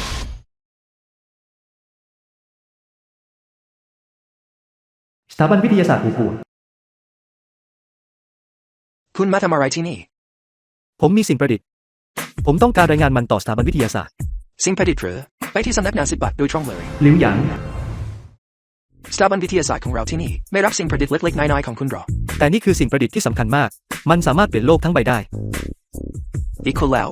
ถ้าอย่างนั้นขอถามหน่อยว่าสิ่งที่คุณประดิษฐ์คืออะไรพริมยอมเวลาหรือเครื่องจักรที่เคลื่อนที่ได้ตลอดไป The film was translated and Arena. narrated by M Media. ชังกะมานี่มาสิเข้ามากับฉันฉันประดิษฐ์เครื่องจักรที่เคลื่อนที่ได้ตลอดไปได้จริงๆนะให้ฉันเข้าไปแค่หานักวิทยาศาสตร์คนไหนก็ได้คำถาม25 ข้อแกไม่ได้แม้แต่ข้อเดียวแล้วคุณยังกล้าพูดอีกหรือว่าคุณเป็นนักวิทยาศาสตร์ถ้าอย่างนั้นก็อย่าเข้าไปรบกวนนักวิทยาศาสตร์เลยไปคุณมองอะไรอยู่ไปเลยถ้าคุณตอบคำถามไม่ได้คุณก็จะเหมือนเขากลับไปที่คุณมา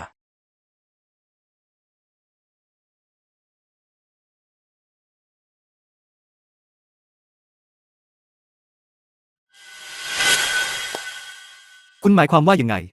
นี่มีคำถามทั้งหมด25 ข้อตราบใดที่คุณตอบถูก5 ข้อคุณก็สามารถเข้าไปได้มิฉะนั้นกลับไปที่คุณมา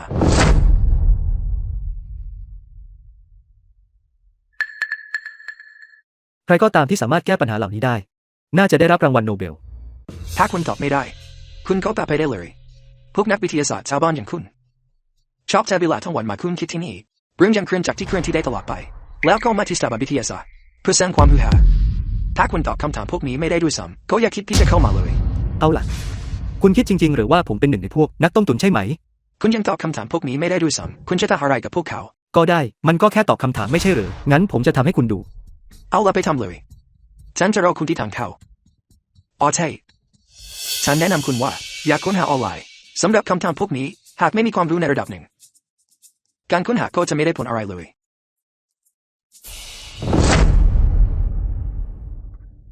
ผมลืมเรื่องนี้ไปได้ยังไงยินดีต้อนรับสู่เทคมอนโปรดระบุเทคโนโลยีที่คุณต้องการผมต้องการเครื่องมือสำหรับการเรียนรู้ได้อย่างรวดเร็วความรู้และควรเป็นแบบที่ไม่สะดุดตารับทราบกำลังปลดล็อกซูเปอร์คอมพิวเตอร์แบบหมวกราคาแลกเปลี่ยน5,000 คะแนนทรัพยากรซูเปอร์คอมพิวเตอร์รูปทรงหมวกการเชื่อมต่ออินเทอร์เน็ตแบบเรียนไทยค้นหาเนื้อหาที่เกี่ยวข้องโดยอัตโนมัติหลังจากดึงเนื้อหาที่จำเป็นออกมาแล้วมันจะส่งผ่านขึ้นสมองเข้าสู่สมองของผู้ใช้บรรลุเป้าหมายการเรียนรู้ที่รวดเร็วด้วยสิ่งนี้แม่ก็ไม่ต้องกังวลอีกต่อไปเกี่ยวกับการเรียนของคุณงั้นผมจะเอาอันนี้ไม่รู้ว่าจะใช้ได้ผลไหม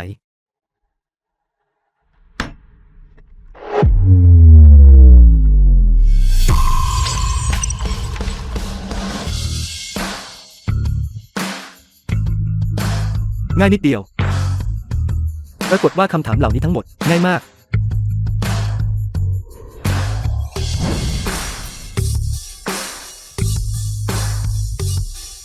ผมรู้สึกเหมือนตอนนี้ผมสามารถประดิษฐ์เครื่องจักรนิรันดร์ได้ด้วยซ้ำผมเขียนเสร็จแล้วผมเข้าไปได้หรือยัง ต่อเพียวขนาดนี้เลยหรือแค่คิดเขียนโมจะเข้ามาไม่ได้หรอกนะโชคดีอะไรขนาดนี้แถมยังทายถูกหมดทุกข้ออีกเอาละบอกมาสิว่าคุณมาที่นี่ทำไม ผมมาที่นี่เพื่อรายงานสิ่งประดิษฐ์เทคโนโลยีซูเปอร์แบตเตอรี่ท่านเคยได้ยินเรื่องนี้หรือไม่ แบตเตอรี่คันสุดยอดเลยนี่ไม่ใช่ของตระกูลเซิร์ชที่ผมนำมาเมื่อวานนี้หรอกหรือนั่นคุณหมายความว่าแบตเตอรี่คันสุดยอดถูกพัฒนาโดยคุณยอนโดร ถูกต้องแล้วผมเป็นผู้ประดิษฐ์มันขึ้นมา คุณกำลังล้อเล่นอะไรอยู่นี่เป็นสิ่งที่ตระกูลเซิร์ชใช้เวลาหลายปีในการพัฒนาแค่คุณคนเดียวจะพัฒนาแบตเตอรี่คันสุดยอดได้งั้นหรือ ซูเปอร์แบตเตอรี่นี้เป็นตระกูลเซิงที่ขโมยไปจากผมวันนี้ผมมาที่นี่เพื่อพิสูจน์ประเด็นนี้โดยเฉพาะ คุณเนี่ยนะพัฒนาแบตเตอรี่คันสุดยอดนี่นะไปเถอะไปหาที่เย็นๆอยู่ไป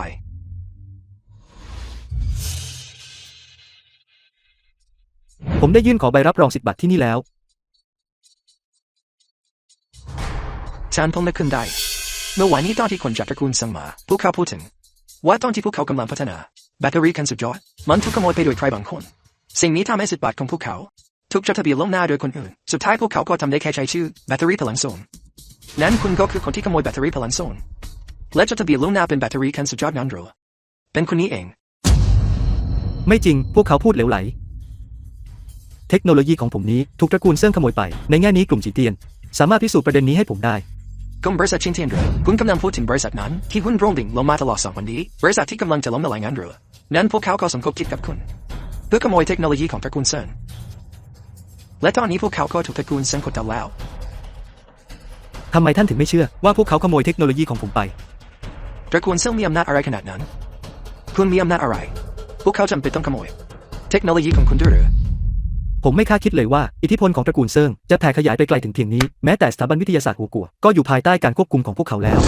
คุณกำลังพูดเรื่องไร้สาระอะไรอยู่สถาบันวิทยาศาสตร์หัวกัวเป็นสถานที่ที่มีอำนาจมากที่สุดในประเทศทั้งหมดมันจะเป็นไปได้อย่างไรที่ตระกูลเซินจะควบคุมได้ ทำไมท่านถึงไม่เชื่อว่าผมเป็นผู้ประดิษฐ์สิ่งนี้ผมตอบคำถามทุกข้อถูกต้อง คำถามนี้หรือทุกคนในสถาบันวิจัยสามารถทำคะแนนเต็มได้การตอบทุกมันพิสูจน์อะไรได้คุณรู้ไหมว่ากำลังคนทรัพยากรวัตถุและทรัพยากรทางการเงินที่จำเป็นสำหรับการวิจัยและการพัฒนาบูมหลังแบตเตอรี่คันสุดยอดนี้มีมากแค่ไหนถ้าคุณคนเดียวเนี่ยนะทำไมฉันต้องเชื่อคุณด้วยตอนนี้ทุกคนพวกคุณกำลังถึงอะไรกันอยู่ท่านผู้อำนวยการเทียนมีคนบ้ามาที่นี่ เทียนสวิตจือ เขายืนยันว่าแบตเตอรี่พลังโซนที่ตระกูลเซิงพัฒนาขึ้นถูกพัฒนาโดยเขา เท่าเทียนเทียนแกอะไรกันนี่คือท่านผู้อำนวยการเทียนของเรา ท่านผู้อำนวยการเทียนนี่คือสิ่งที่ผมประดิษฐ์ขึ้นมาใบรับรองสิทธิ์บัตรถูกตระกูลเซิงจดทะเบียนไปก่อนหน้านี้แล้ว พอนดมคุณรู้จักฉันไหม ผมรู้พวกเจ้าลิงพวกนี้ นี่มันเรื่องไร้สาระอะไรกันให้ฉันบอกคุณนะแบตเตอรี่พลังโซนนี้ที่ตระกูลเซินนำมาส่งเมื่อวานนี้ก็มีสิทธิ์บัตรอยู่แล้วส่วนเรื่องที่ว่าใครเป็นผู้ประดิษฐ์มันกันแน่สถาบันวิทยาศาสตร์หัวกัวของเราไม่มีคุณสมบัติที่จะสรุปได้สำหรับเรื่องนี้คุณต้องไปที่ศาลเพื่อบังคับใช้ ผมรู้นั่นเป็นเหตุผลที่วันนี้ผมไม่ได้มาเพื่อซูเปอร์แบตเตอรี่ คุณไม่ได้มาเพื่อแบตเตอรี่คันสุดยอดอะไรนะคุณมีสิ่งประดิษฐ์อื่นอีกหรือ ถูกต้องแล้วผมมีการประดิษฐ์ที่ล้ำหน้ากว่าซูเปอร์แบตเตอรี่เสียอีก คุณรู้ตัวไหมว่ากำลังพูดอะไรอยู่แบตเตอรี่คันสุดยอดนี้ก็ถือว่าเป็นผลิตภัณฑ์ที่พลิกวงการอยู่แล้วคุณหมายความว่าคุณมีสิ่งประดิษฐ์ที่ล้ำหน้ากว่าแบตเตอรี่คันสุดยอดอีกงั้นหรือ ซูเปอร์แบตเตอรี่ล้าสมัยไปนานแล้วการประดิษฐ์ที่ผมนำมาในวันนี้คือเทคโนโลยีการส่งพลังงานไร้สายระยะไกล เทคโนโลยีการส่งพลังงานไร้สายมีมานานแล้วปัจจุบันโทรศัพท์มือถือทุกเครื่องใช้เทคโนโลยีการชาร์จไร้สายแบบนี้ท่านผู้อำนวยการทีมเด็กคนนี้คงไม่ได้วิจัยและประดิษฐ์จนถึงขั้นหมกมุ่นหรอกนะ สิ่งที่ผมกำลังพูดถึงเทคโนโลยีการส่งพลังงานไร้สายระยะไกลไม่ใช่สิ่งที่ท่านหมายถึงว่าอุปกรณ์เล็กๆสำหรับชาร์จโทรศัพท์เหล่านั้นแต่เป็นเทคโนโลยีการชาร์จไร้สายระยะไกล พอนดมคุณรู้ตัวไหมว่ากำลังพูดอะไรอยู่เทคโนโลยีการส่งพลังงานไร้สายระยะไกลนี้พวกเราได้วิจัยมาหลายปีแล้วและยังไม่สามารถนำมาใช้งานได้จริงใช่แล้วเทคโนโลยีการส่งพลังงานไร้สายระยะไกลตอนนี้แทบจะทำได้แค่แต่การสูญเสียพลังงานระหว่างทางด้านมหาศาลมากถ้าคุณเรียกมันว่าสิ่งประดิษฐ์ที่ประสบความสำเร็จการสูญเสียพลังงานนี้จะต้องต่ำกว่า 40% เป็นอย่างน้อย 40%นั่นมันการประดิษฐ์ที่ประสบความสำเร็จแบบไหนกันเทคโนโลยีการส่งพลังงานไร้สายระยะไกลที่ผมประดิษฐ์ขึ้นมาใช้พลังงานเพียง 1% เท่านั้น คุณกำลังล้อเล่นอะไรอยู่คุณรู้ไหมว่า1%นี้หมายความว่าอะไรในขั้นตอนนี้ในการแทบแบบเทสายการสูญเสียพลังงานก็เกิน 10% แล้ว 1% ที่คุณพูดถึงนี้แทบจะเป็นศูนย์ถ้าเป็นอย่างนั้นจริงๆเจ้าหนูก็สามารถจะรึกชื่อในประวัติศาสตร์มนุษยชาติได้เลยและถูกกล่าวถึงพร้อมกับเทสลาและคนอื่นๆคิดว่าตัวเองคู่คนหรือเปล่าถูกต้อง 1% เป็นไปไม่ได้เจ้าหนุ่มนายไม่ใช่คนในวงการวิทยาศาสตร์นายไม่เข้าใจหรอกว่าตัวเลขนี้หมายถึงอะไรฉันไม่โทษนายหรอกนายควรจะไปได้แล้ว ไม่ครับผู้อำนวยการเทียนผมพูดความจริงถ้าท่านไม่เชื่อผมจะสาธิตให้ท่านดู การสาธิตที่ไหนอ่านก็เป็นแค่การลบโลกที่วางแผนมาอย่างดีในวงการวิทยาศาสตร์ของมนุษย์มันเป็นไปไม่ได้อย่างแน่นอนที่จะมีการสูญเสียเพียง 1% การสูญเสียถ้าอยากจะหลอกลวงก็ไปหลอกพวกเศรษฐีใหม่ที่เป็นผู้ประกอบการโน่นอย่ามาที่หน้าสถาบันวิทยาศาสตร์บุกรุกแล้วมาอุดตันความสามารถอันน้อยนิดของนายที่นี่รปภเอาไป ผู้อำนวยการเทียนโปรดเชื่อผมสักครั้งเถอะครับผมนำมาจริงๆเทคโนโลยีการส่งพลังงานไร้สายระยะไกล นายควรจะไปได้แล้ว ผู้อำนวยการเทียนสถาบันวิทยาศาสตร์ของท่านไม่มีแม้แต่จิตวิญญาณแห่งการสำรวจเชิงปฏิบัติเลยหรือคุณมีครอบครองไหม คุณพูดว่าอะไรนะ ท่านกำลังจัดเพื่อชื่อเสียงของท่านเองไม่ยอมแม้แต่จะทดลองการประดิษฐ์ของผู้อื่นเลยหรือแล้วท่านจะสามารถก้าวข้ามขีดจำกัดได้อย่างไรแล้วท่านจะพัฒนาเทคโนโลยีใหม่ๆให้หัวกลัวได้อย่างไร ท่านผู้อำนวยการทีมอย่าพ่นโมโหเลยครับเขาแค่อยากจะยุ่งโมโหท่านพูดจะไร้สาระ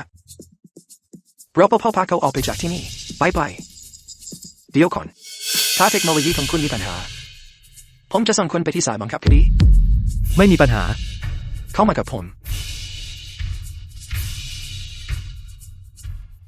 สถาบันวิทยาศาสตร์หูปู นี่เป็นครั้งแรกที่นักวิทยาศาสตร์พลเรือนเข้ามาฉันได้ยินมาว่าเขาตอบคำถามทั้ง25ข้อได้ถูกต้องทั้งหมดมันมีอะไรพิเศษนักหนาคำถามมันก็ไม่ได้ยากอยู่แล้วแต่ฉันได้ยินมาว่าเขาบอกว่าเขาสามารถค้นคว้าและพัฒนาเทคโนโลยีได้การส่งพลังงานไร้สายระยะไกลนั้นเป็นเหตุผลที่ท่านคณบดีให้เขาเข้ามาแต่เทคโนโลยีการส่งพลังงานไร้สายระยะไกลถ้าพัฒนาได้จริงเราก็จะได้เป็นพยานในประวัติศาสตร์เช่นกันถูกต้องเลยคุณเชื่อไหมถ้าเขาพิสูจน์ไม่ได้ในสิ่งที่เขาพูดเขาจะต้องเข้าไปอยู่ในคุก2-3 วันไม่มีปัญหาท่านคอยดูเถอะ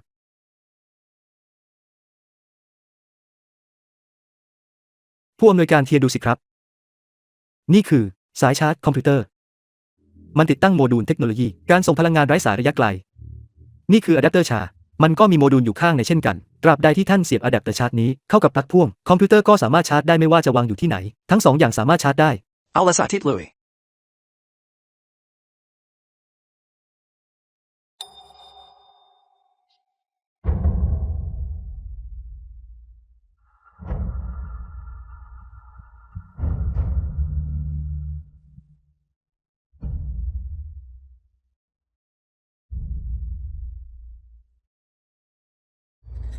มันชาร์จได้จริงๆด้วยระยะทางไกลขนาดนี้และไม่ใช่การส่งพลังงานแบบกดลวดแบบดั้งเดิมการชาร์จไร้สายสำเร็จแล้วแค่ไม่รู้ว่าจะมีการสูญเสียมากแค่ไหนผู้อำนวยการเทียนดูสิครับข้อมูลที่แสดงบนซอฟต์แวร์มันเหมือนกับข้อมูลที่แสดงบนอะแดปเตอร์ชาร์จทุกประการหรือไม่มันเหมือนกันแป๊ะเลยและการสูญเสียเป็นศูนย์เป็นไปไม่ได้ไม่มีสิ่งใดในโลกนี้ที่ชาร์จไร้สายแบบไม่มีการสูญเสียเป็นไปได้อย่างไรวิทยาศาสตร์ไม่มีขีดจำกัดเพียงเพราะท่านทำไม่ได้ไม่ได้หมายความว่าผู้อื่นจะทำไม่ได้มานี่เอาปลั๊กของคุณมาให้ผม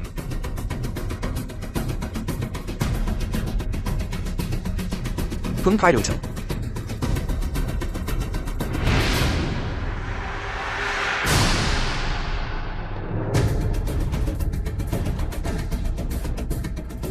ท่านผู้อำนวยการเทียนคอมพิวเตอร์ยังชาร์จอยู่ไหมครับใช่แล้วมันยังชาร์จอยู่นี่เป็นไปไม่ได้ผมเสียบปลั๊กเข้าไปในห้องปฏิบัติการที่มีการป้องกันมันยังส่งสัญญาณออกมาได้อย่างไรคุณอยู่ในห้องปฏิบัติการที่มีการป้องกันตามหลักแล้วไม่มีสัญญาณใดๆควรจะออกมาได้การส่งพลังงานไร้สายนี้สามารถทะลุผ่านห้องที่มีการป้องกันได้เดี๋ยวก่อนดูข้อมูลนี้สิมันเหมือนกับอันนี้ไหมเหมือนกันเปล่าเลยยังคงไม่มีการสูญเสียเลยสหายลินเทคโนโลยีของคุณนี่มันหรือเชื่อจริงๆสิ่งประดิษฐ์ของคุณชิ้นนี้มันคู่ควรที่จะถูกบันทึกไว้ในประวัติศาสตร์จริงๆผู้อำนวยการเทียนโปรดอย่าเพิ่งตื่นเต้นไปการมาเยือนของผมในครั้งนี้ผมนำการประดิษฐ์มา2 อย่างจริงๆการประดิษฐ์ชิ้นที่2ผมมั่นใจว่าท่านจะชอบมันมากกว่านี้อีกมีสิ่งประดิษฐ์อื่นอีกเหรอเรียวเขาบอกมาสิว่ามันคืออะไร เทคโนโลยีฟิวชั่นนิวเคลียร์แบบควบคุมผมมั่นใจว่าท่านเคยได้ยินเรื่องนี้มาแล้วใช่ไหมครับ การหลอมรวมนิวเคลียร์แบบควบคุมได้ การล้อมรวมนิวเคลียร์แบบควบคุมได้คุณรู้ไหมว่าการล้อมรวมนิวเคลียร์แบบควบคุมได้มันหมายถึงอะไร ผมรู้เรื่องเทคโนโลยีฟิวชั่นนิวเคลียร์แบบควบคุมมันไม่ใช่สิ่งที่หัวกวของท่านพยายามวิจัยมาตลอดในช่วง10 ปีที่ผ่านมาหรือมากกว่านั้นจนประสบความสำเร็จไม่ใช่หรือ มากกว่านั้นอีกเยอะการล้อมรวมนิวเคลียร์แบบควบคุมได้นี้มันหมายถึงพลังงานที่ไม่มีที่สิ้นสุดการล้อมรวมนิวเคลียร์แบบควบคุมได้นี้เมื่อวิจัยสำเร็จแล้วมันหมายความว่าบริษัทเทคโนโลยีหลายแห่งของหัวกวของเราบริษัทเทคโนโลยี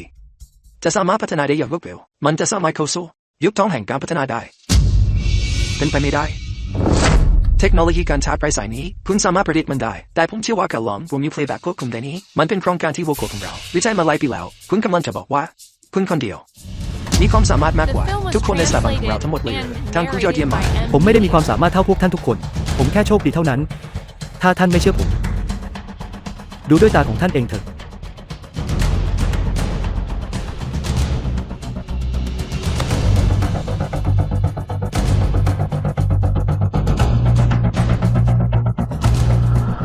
อัจฉริยะเป็นไปได้อย่างไรคุณคนเดียวที่มีความคิดนี้เหรอรีเทรนตัวและตรวจสอบความเป็นไปได้ของข้อมูลนี้เทคโนโลยีของคุณนี้มันน่าจริงบอกราคาของคุณมาไม่ว่าคุณจะได้เท่าไหร่สถาบันวิทยาศาสตร์หัวกวของเราจะรับไว้เอง ผู้อำนวยการเทียนผมรู้ว่าเทคโนโลยีนี้สำคัญเพียงใดสำหรับประเทศแห่งดอกไม้แต่ผมจะไม่ขายมัน ไม่ขายหรือคุณกำลังวางแผนที่จะขายมันให้กับมหาอำนาจต่างชาติเหล่านั้นหรือนั่นคือการทรยศ ไม่ขายก็ถือเป็นการทรยศงั้นหรือคุณเสียสติไปแล้วหรือ สหายลิงโปรดพิจารณาไหมหัวกวต้องการเทคโนโลยีนี้อย่างยิ่ง ผมเข้าใจแล้ว นั่นคือเหตุผลที่ผมต้องการบริจาคเทคโนโลยีนี้ให้กับหัวกว ยอดเยี่ยมหัวกวจะต้องขอบคุณคุณอย่างแน่นอน อย่างไรก็ตามผมมี2 เงื่อนไข บอกมาเลยอะไรที่เราสามารถช่วยได้เราจะช่วยอย่างแน่นอน ครั้งนี้ผมนำเทคโนโลยีมา2 อย่างเทคโนโลยีการหลอมรวมนิวเคลียร์แบบควบคุมผมยินดีที่จะมอบให้แก่รัฐส่วนเทคโนโลยีการส่งพลังงานระยะไกลผมต้องการให้หัวกวช่วยผมโปรโมทมันไปด้วยกัน นั้นสหายหนุ่มนี่คือแผนการให้หัวกวสร้างโรงไฟฟ้าฟิวชั่นนิวเคลียร์แบบควบคุมจากนั้นใช้การส่งพลังงานไร้สายของคุณเราก็จะสร้างความมั่งคั่งได้ นี่ไม่ใช่สถานการณ์ที่ได้ประโยชน์ทั้ง2 ฝ่ายหรอกหรือเทคโนโลยีการส่งพลังงานระยะไกลผมสามารถร่วมกันพัฒนาไปกับหัวกวได้ด้วยวิธีนี้ในทุกมุมของหัวกวสามารถใช้การส่งพลังงานแบบไร้สายได้สำหรับประชาชนชาวหัวกวนี่ก็เป็นประโยชน์อย่างมากเช่นกัน ไม่มีปัญหาฉันเห็นด้วยกับเรื่องนั้น อีกอย่างผมมีอีกเรื่องหนึ่งที่อยากจะขอความช่วยเหลือจากคุณเทคโนโลยีแบตเตอรี่ขั้นสูงของผมถูกตระกูลเซินขโมยไปแล้วสิ่งประดิษฐ์ทั้ง2 อย่างที่ผมนำมาในวันนี้ผมอยากจะขอให้คุณช่วยผมเรียกร้องสิทธิความเป็นเจ้าของผมไม่อยากลงเอยด้วยการเป็นชุดแต่งงานของคนอื่นอีกครั้ง คุณหมายถึงตระกูลเซนเดอร์พวกช่วยโอกาสที่น่ารังเกียจฉันรู้แล้วพวกเขาจะสามารถวิจัยและพัฒนาสิ่งนี้แบตเตอรี่ขั้นสูงได้เร็วขนาดนั้นได้อย่างไรสรุปว่ามันถูกขโมยมาไม่ต้องกังวลเรื่องนี้ดูสถาบันวิทยาศาสตร์หัวกวของเราที่มุ่งมั่นคุณอยู่ไม่มีใครสามารถแย่งชิงสิ่งประดิษฐ์นี้ไปจากคุณได้ ในเมื่อเป็นเช่นนั้นผมก็มีแผนการหนึ่งคุณสู่ทำไมถึงดูไม่สบายใจนัก เปลี่ยนตามตรงนะครับคุณลินนับตั้งแต่บริษัทสูญเสียสิทธิ์การผลิตแบตเตอรี่ขั้นสุดยอดไปราคาหุ้นก็ดิ่งลงเหวผมคิดว่าเราเพลย์จะล้มละลายแล้ว ข่าวจากสถาบันวิทยาศาสตร์หัวกวคุณยังไม่เห็นหรือแบตเตอรี่ขั้นสูงล้าสมัยไปแล้วตอนนี้เป็นยุคการส่งไฟฟ้าแบบไร้สาย ผมเห็นแล้วดังนั้นตอนนี้ผมกำลังพยายามหาข้อมูลกำหนดการของพวกในการที่ในจริงเชิญผมหวังว่าครั้งนี้เราจะสามารถตกลงเรื่องการส่งพลังงานไร้สายได้ห้องร่วมมือได้หมดดู จะไปสอบถามทำไมผมรู้ว่าเขาอยู่ที่ไหนอีก 2-3 วันผมจะพาคุณไป จริงเหรอเยี่ยมมากขอโทษนะครับคุณลินคุณแน่ใจหรือว่าผู้อำนวยการเทียนจะมาที่นี่ สถานที่นี้อยู่ห่างไกลจากใจกลางเมืองและการคมนาคมก็สะดวกสบายเป็นสถานที่ที่ดีในการสร้างโรงไฟฟ้านิวเคลียร์ แต่แค่โซนจุดนี้เราก็ยืนยันไม่ได้ว่าเขาจะมาใช่ไหม แค่เชื่อผมเถอะ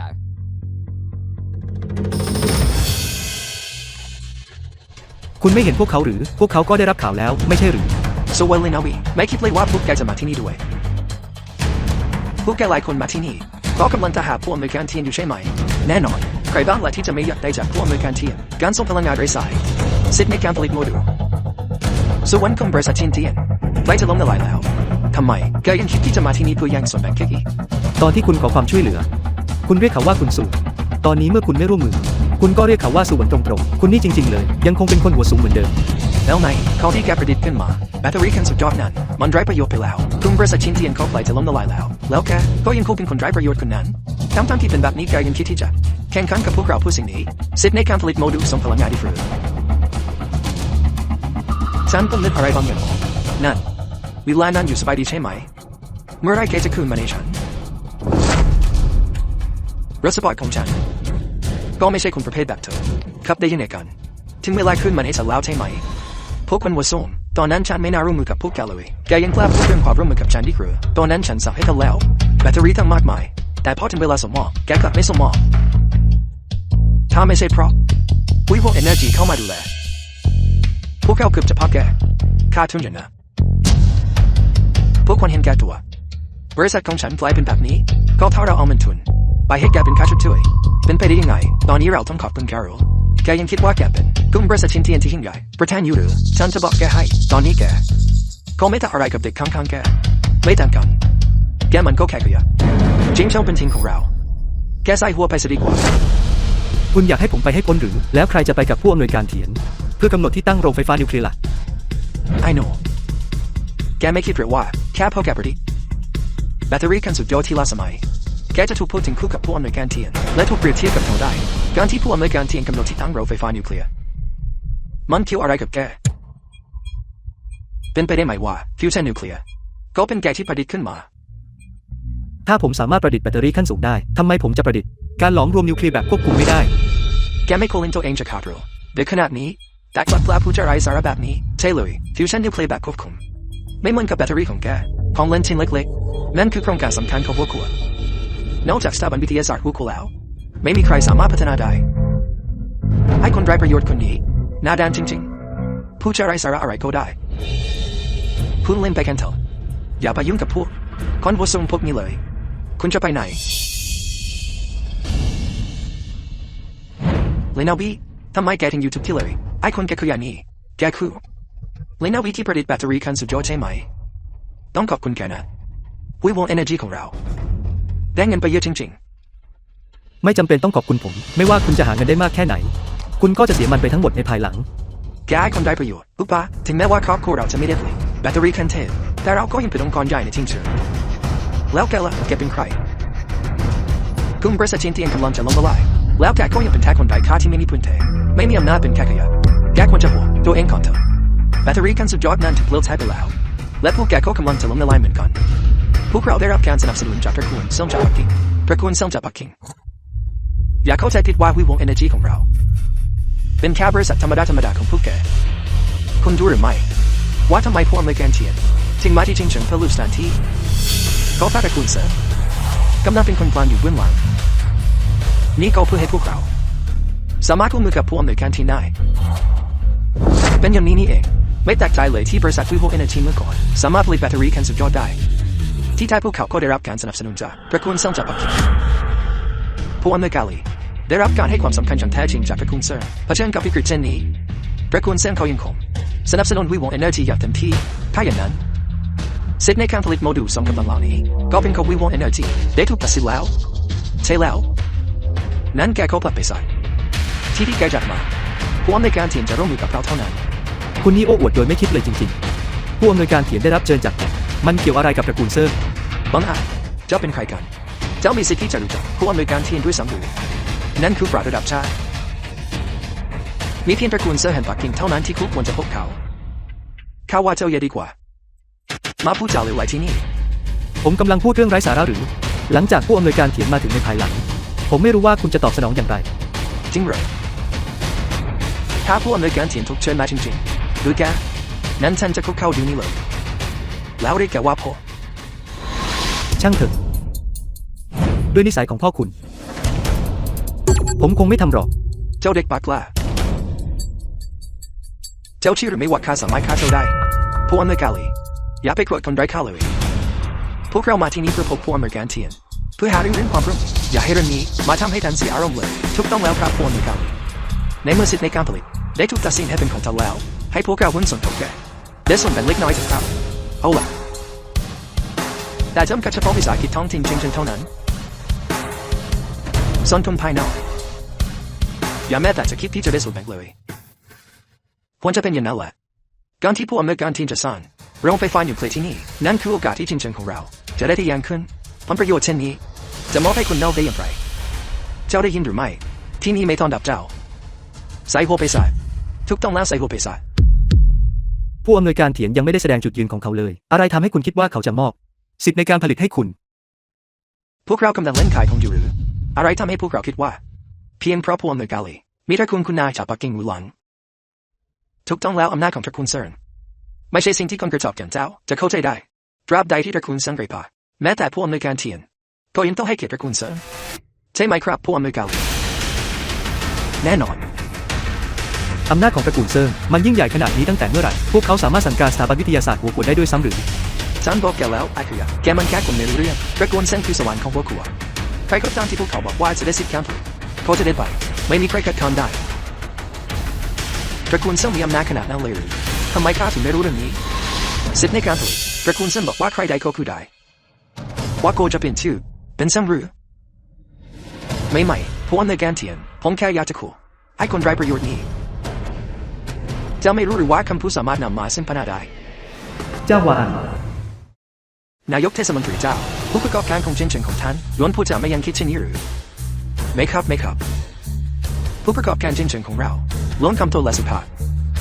พวกเขาเป็นทีมโซน้อยมากและไม่ได้เป็นตัวแทนของวิงซากิจเจงของเราผู้อำนวยการเทียนผมขอโทษจริงๆครับ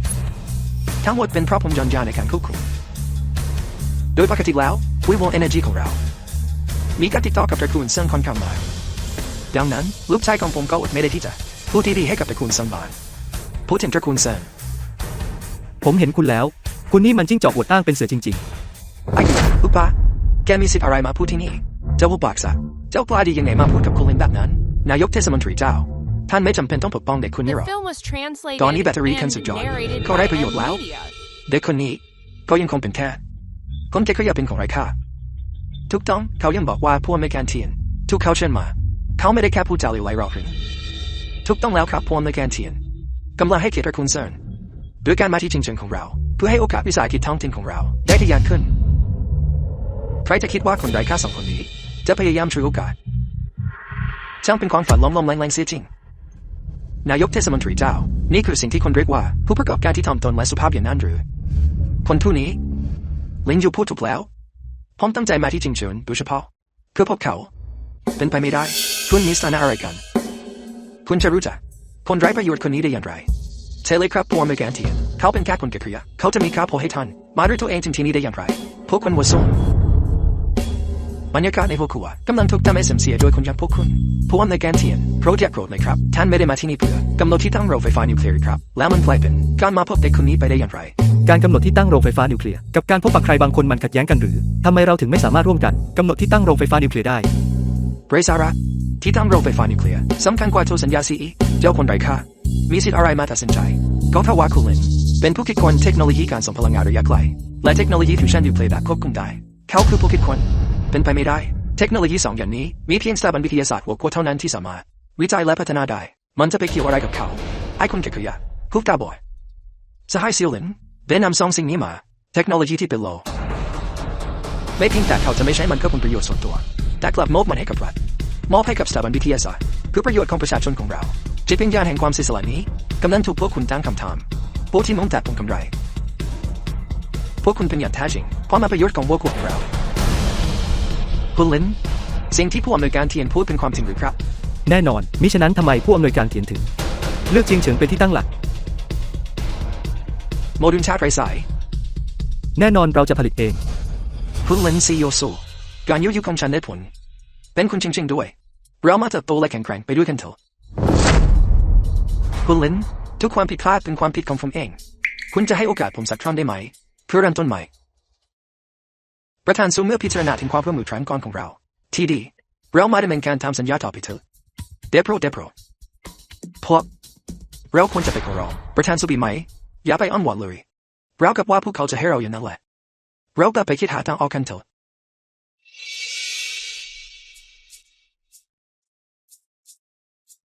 ผู้ลินพวกเขาเหล่านี้ล้วนเป็นบริษัทชั้นนำของจิงเฉินบริษัทชั้นนำถ้าคุณต้องการส่งเสริมเทคโนโลยีชาร์จไร้สายก็แค่ให้โอกาสพวกเขาหน่อยสิครับโอกาสงั้นหรือผมให้พวกเขาไปแล้ว1 ครั้งใช่ครับในงานลินครั้งที่แล้วพวกเขาดูถูกคุณลินขนาดนั้นเรายังไม่ให้โอกาสเขาเลยหรือและผลเป็นอย่างไรเรากลับเลี้ยงพวกเนรคุณขึ้นมาตอนที่ผมตกต่ำผมถึงได้เห็นท่าแท้ของพวกเขาจริงๆแต่ถ้าเราไม่ร่วมมือกับพวกเขา การส่งเสริมเทคโนโลยีก็จะสามารถ พวกเขาก็แค่ไม่กี่บริษัทเองไม่ใช่หรือตราบใดที่ผมยินดีที่จะร่วมมือภายใน1 ปี ผมจะสร้างกลุ่มขององค์กรที่ทรงพลังกว่าพวกเขา ถูกต้องบริษัทพวกนี้ที่ทำให้บรรยากาศเสียปล่อยให้พวกมันล้มละลายไปเลยเซียลินเบกันโต บ้านของลินาวี พี่เสี่ยวอวี ดูสิ วิ่งวุ่นอยู่กับผู้อำนวยการเถียน2-3 วันที่ผ่านมานี้ผอมลงไปมากเพราะความเหนื่อยล้า ไม่มีอะไรตราบใดที่ที่ตั้งโรงไฟฟ้านิวเคลียร์ได้รับการสรุปพื้นที่เจียงเฉิงของเราอาจกลายเป็นภูมิภาคสำคัญในภูมิภาคหัวกัวใต้ในเวลานั้นเศรษฐกิจของเราที่นี่อาจเพิ่มขึ้น10 เท่า ฉันไม่คิดเลยจริงๆว่าวันหนึ่งคุณจะสามารถรวมกับบุคคลสำคัญเหล่านี้ตัดสินชะตากรรมของเมืองนี้ได้ ผมไม่ได้ทำทั้งหมดนี้เพื่อคุณหรอกหรือก็แค่ตอนนี้ที่ผมประสบความสำเร็จแล้วเวลาที่ผมใช้กับคุณน้อยลงเรื่อย ไม่เป็นไร ผู้ชายที่มุ่งมั่นในอาชีพการงานข้างนอก ฉันเข้าใจดีทั้งหมด ไม่ต้องกังวล ฉันจะอยู่ที่บ้านรอคุณกลับมาอย่างเชื่อฟัง ๆการมีภรรยาเช่นนี้สามีจะต้องการอะไรอีกอิหร่านในขณะที่ตอนนี้ฉันอารมณ์ดีพวกเรามา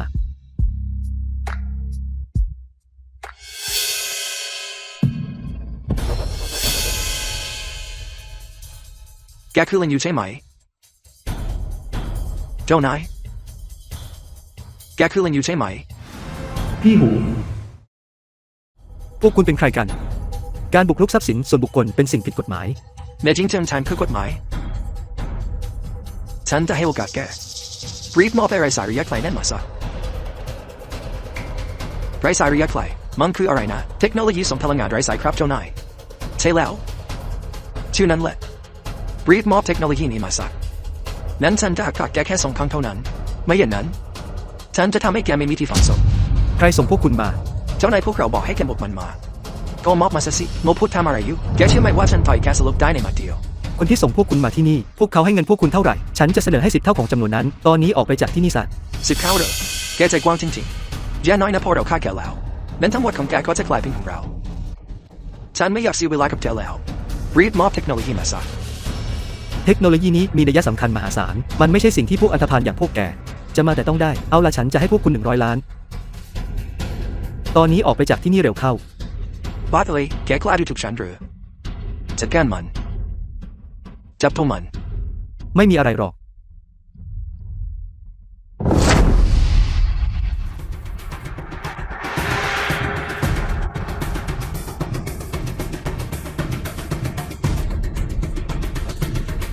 แค่ไอ้หน้าอ่อนอย่างแกยังจะมาสู้กับพวกเราอีกหรือก ำลังทำอะไรอยู่ ปล่อยเขาไป ฉันไม่คิดเลยว่าผู้หญิงเขาไอ้เด็กนี้จะสวยขนาดนี้ หยุด พี่เสี่ยวอวี ปล่อยนะ ฉันกำลังทำธุรกิจอยู่ที่นี่พวกแกโมแต่บนอะไรกันก็แค่ผู้หญิงคนหนึ่งไม่ใช่เหรอพอฉันสนุกเสร็จแล้วเดี๋ยวฉันจะส่งเธอลงไปให้แกทีหลังบอสผู้หญิงคนนี้สวยจริงๆพอฉันจัดการเธอเสร็จแล้วให้พวกเราได้ลองบ้างนะครับไม่มีปัญหาไม่คิดเลยว่าคืนนี้จะได้ผลตอบแทนมหาศาลขนาดนี้ ปล่อยฉันนะ ฉันจะให้คุณ เทคโนโลยีการส่งพลังงานแบบไร้สายฉันจะให้คุณ ถ้าแกให้ความร่วมมือตั้งแต่แรกจะมีดีกว่าหรือไงแกไปดูเขาเอาเข้ามาเข้าใจแล้วครับบอสเร็วเข้าร อฉันนะฉันจะกลับมาช่วยคุณเร็วๆนี้ โมเสียเวลาพูดอะไรอยู่รีบไปเอามาเร็วเข้า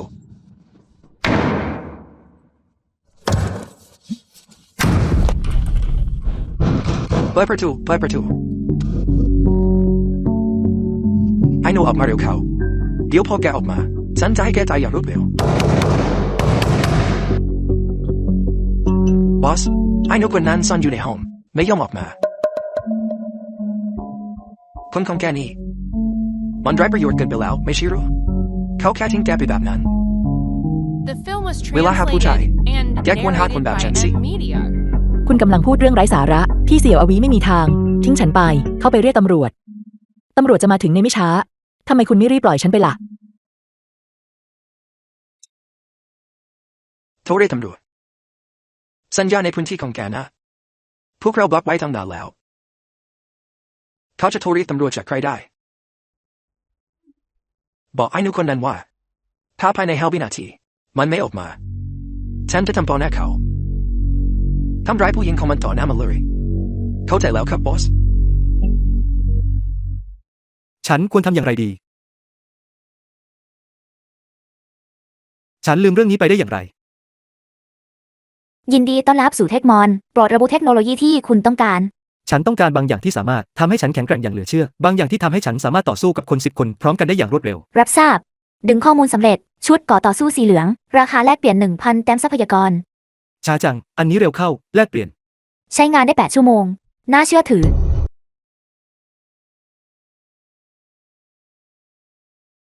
ฮัลโหล คุณลิงครับการจะซื้อที่ดินสำหรับโรงไฟฟ้านิวเคลียร์มีปัญหาบางอย่างไม่ทราบว่าท่านสะดวกมาดูหน่อยไหมครับ ฉันจะไปเดี๋ยวนี้ นั่นสายของใคร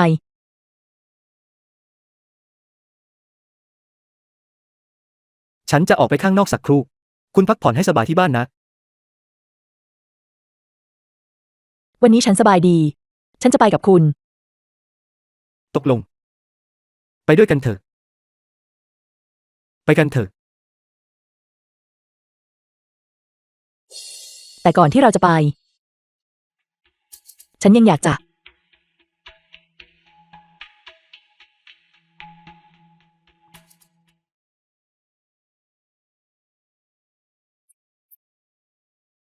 งั้นก็ไม่มีปัญหา คุณผู้อยู่ครับ บ้านบรรพบุรุษของตระกูลอยู่ ข้าจะเทการดูถอนครั้งนี้อยู่มากนะครับเด็ดโปรดดูหน่อยเถอะครับ อวิเซียงหยาง ฉันไม่ดูนี่คือบ้านบรรพบุรุษของครอบครัวเราเงินเท่าไหร่ก็ไม่ทำให้เราต้องรื้อถอนมันคุณผู้อยู่ไปการก่อสร้างโรงไฟฟ้านิวเคลียร์นี้สำหรับจิงเจิงของเราเป็นโอกาสสำคัญเมื่อโรงไฟฟ้านิวเคลียร์สร้างเสร็จจิงเจิงของเราจะกลายเป็นหนึ่งในเมืองชั้นนำทั้งตอนใต้ของหัวขวดท่านต้องพิจารณาถึงภาพรวมที่ใหญ่กว่าฉันไม่สนภาพรวมอะไรทั้งนั้นจะสร้างที่ไหนก็สร้างไปตราบใดที่ไม่สร้างบนที่ดินของครอบครัวฉันดูสิคุณผู้ทำไมถึงไม่ยอมฟังให้ถึงเลยดูนี่สิ หัวหน้าเมืองเจ้า คุณลิน สถานการณ์ตอนนี้เป็นอย่างไรบ้าง การรื้อถอนในพื้นที่นี้ราบรื่นมาตลอดใครจะรู้ว่าเราจะเจอคนที่รันเขายังแกรนไม่ยอมใหญ่ ฉันจะไปถามดู คุณปู่ อย่าเข้ามา ฉัน ไปฉันไม่สนว่าแกเป็นใคร คุณปู่โปรดอย่าเพิ่งตื่นเต้นไปเลยครับค่ะ เรามาคุยกันอย่างใจเย็นดีกว่า ไม่มีเงื่อนไขอะไรทั้งนั้นฉันไม่กัดอะไรเลยรีบไปซะไม่อย่างนั้นแกจะต้องเสียใจ เงื่อนไขของคุณคืออะไร โปรดบอกมาได้อย่างอิสระ ถ้าเราสามารถทำตามได้ เราจะไม่ลังเลอย่างแน่นอน ไม่มีเงื่อนไขอะไรทั้งนั้นฉันไม่กัดอะไรเลยไปถ้าไม่ไปฉันจะตีแก คุณปู่โปรดอย่าเพิ่งตื่นเต้นไปเลยครับค่ะ ไม่ต้องห่วง งั้นฉันไปนะ ไม่รู้ว่าคุณผู้คิดอะไรอยู่เขายังแกรนไม่ยอมสื่อสารและไม่ยอมย้ายเลยและเราไม่สามารถรื้อถอนมันได้ด้วยกำลังบอกฉันมา พี่เสี่ยวอวี ให้ฉันลองไปดูไหมคะ ไม่ คุณปู่เป็นคนใจร้อนมาก ถ้าเขาทำร้ายคุณล่ะ ไม่เป็นไร ฉันเป็นผู้หญิง ฉันคุยง่ายกว่าพวกคุณ ฉันจะลองไปดู ถ้าไม่ได้ผลฉันจะกลับมา ตกลง ระมัดระวังด้วยนะ คุณ แฟนของฉันเก่งมากจริง ๆ เขาช่วยคุณหาทางออกได้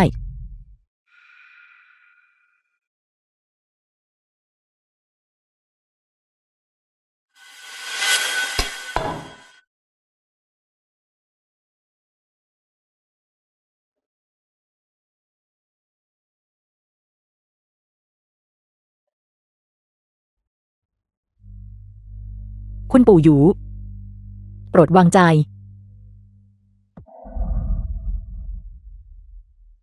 ทำไมเธอถึงคุยกับเขานานขนาดนั้น ในที่สุดฉันก็เข้าใจแล้วว่าทำไมคุณปู่หยูถึง ไม่อยากย้ายบ้าน คุณอีช่างน่าประทับใจจริงๆรีบบอกพวกเราเร็วเขาเกิดอะไรขึ้นกันแน่ คุณปู่หยูไม่อยากย้ายบ้าน เพราะเขากำลังรอคอยลูกชายของเขา รอคอยลูกชายของเขาอยู่หรือ เมื่อลูกชายของเขาอายุ7 ขวบอยู่หน้าบ้านของพวกเขาถูกลักพาตัวไปโดยแก๊งค้ามนุษย์ คุณปู่หยูเป็นห่วงลูกของเขามาโดยตลอด เขามั่นใจอย่างยิ่งว่าลูกของเขาจะยังคงจำได้ว่าบ้านของพวกเขาหน้าตาเป็นอย่างไร และจะกลับมาหาเขาในสักวันหนึ่ง นั่นเป็นเหตุผลว่าทำไมเขาจึงไม่ยอมย้ายบ้าน นี่เป็นความปรารถนาสุดท้ายของภรรยาผู้ล่วงลับของเขาด้วย ก่อนที่เธอจะจากไป เป็นอย่างนี้นี่เอง ฉันไม่คาดคิดเลยว่าคุณปู่อยู่จะมีอดีตที่น่าเศร้าเช่นนี้นี่เป็นเรื่องยุ่งยากหากปมในใจของคุณปู่อยู่ไม่สามารถคลี่คลายได้เขาก็จะไม่ยอมย้ายออกไปอย่างแน่นอน ตลอดหลายปีที่ผ่านมานี้ ไม่มีข่าวคราวของลูกชายเขาเลยหรือ ในยุคนั้นข้อมูลหายาก มันยากเกินไป ที่จะตามหาเด็กที่หายไป พี่เสี่ยวอวี คุณฉลาดมาก คุณมีวิธีไหม ที่จะช่วยคุณปู่อยู่ตามหาลูกของเขา บางทีฉันอาจจะทำได้จริง ไม่ คุณทำได้ไหม ๆ ฉันไม่ใช่เป็นนักประดิษฐ์หรอกหรือ การประดิษฐ์เครื่องมือที่สามารถค้นหาญาติสายเลือดไม่น่าจะเป็นปัญหา ไม่ นักประดิษฐ์เป็นอาชีพที่น่าทึ่งขนาดนั้นเลยหรือ รอฉันสักครู่นะ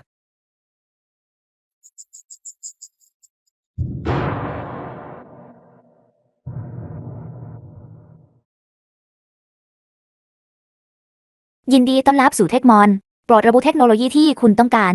ฉันต้องการเครื่องมือที่สามารถค้นหา เด็กกำพร้าที่หายไป รับทราบ ดึงข้อมูลสำเร็จ เข็มทิศสายเลือด ราคาแลกเปลี่ยน2 อพันแต้มทรัพยากร ภายในจานสแกน วางตัวอย่าง DNA ของมนุษย์ มันสามารถค้นหาภายในรัศมี 1,000 กิโลเมตร เพื่อหาญาติสายเลือดของผู้ให้ตัวอย่าง DNA ยิ่งความคล้ายคลึงทางพันธุกรรมสูง การแสดงผลก็จะยิ่งสว่างขึ้น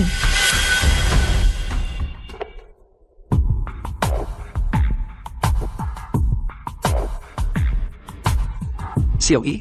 ฉันบอกคุณไปแล้วฉันแก้ไม่ได้ คุณปู่หยู ฉันมีข่าวดีจะบอกคุณ ลูกชายของคุณ เราช่วยคุณตามหาเขาได้ จริงหรือ ไม่มีประโยชน์แม้แต่สำนักงานบังคับใช้กฎหมายก็ยังค้นหาผ่านมาหลายปีแล้ว และไม่มีร่องรอยใด ฉันบอกคุณแล้วไง แฟนของฉันมีความสามารถมาก เขาประดิษฐ์เครื่องมือชิ้นหนึ่งที่สามารถค้นหาญาติทางสายเลือดได้ ตราบใดที่คุณยินดีที่จะให้ตัวอย่างเส้นผม ไม่ว่าลูกของคุณจะอยู่ที่ไหน เราก็สามารถช่วยคุณตามหาเขาได้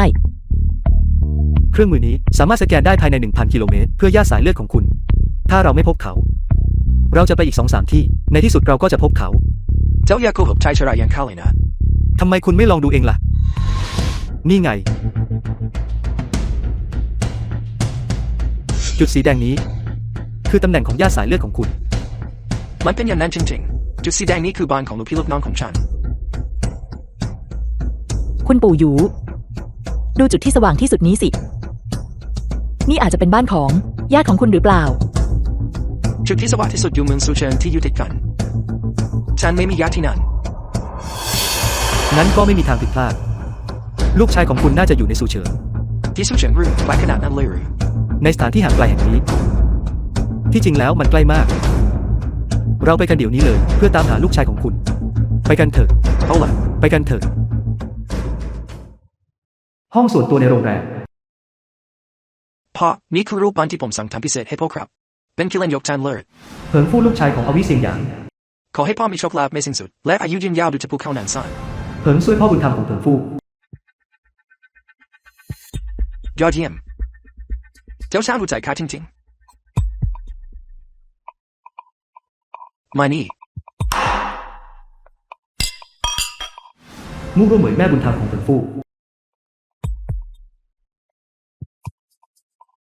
คุณสามี กิเลนหยกตัวนี้เซียวฟู่ของเราซื้อมา โดยใช้เงินไป5 ล้าน และได้มาจากวัดต้าหลิง 5 ล้าน คุณชายฟูเช่าเป็นคนกตัญญูจริง จริงด้วย ไม่เพียงแต่กตัญญูเขายังมีความสามารถอีกด้วย หลังจากท่านอาสงมอบกลุ่มบริษัทเผิง ให้เขามูลค่าตลาดก็เพิ่มขึ้นเป็น2 เท่าแล้ว ประธานเผิง มีคน3 คนข้างนอกกำลังตามหาคุณชายเผิง ๆ กำลังตามหาฉันอยู่หรือ พาพวกเขาเข้ามาดูสิ เชิญเข้ามา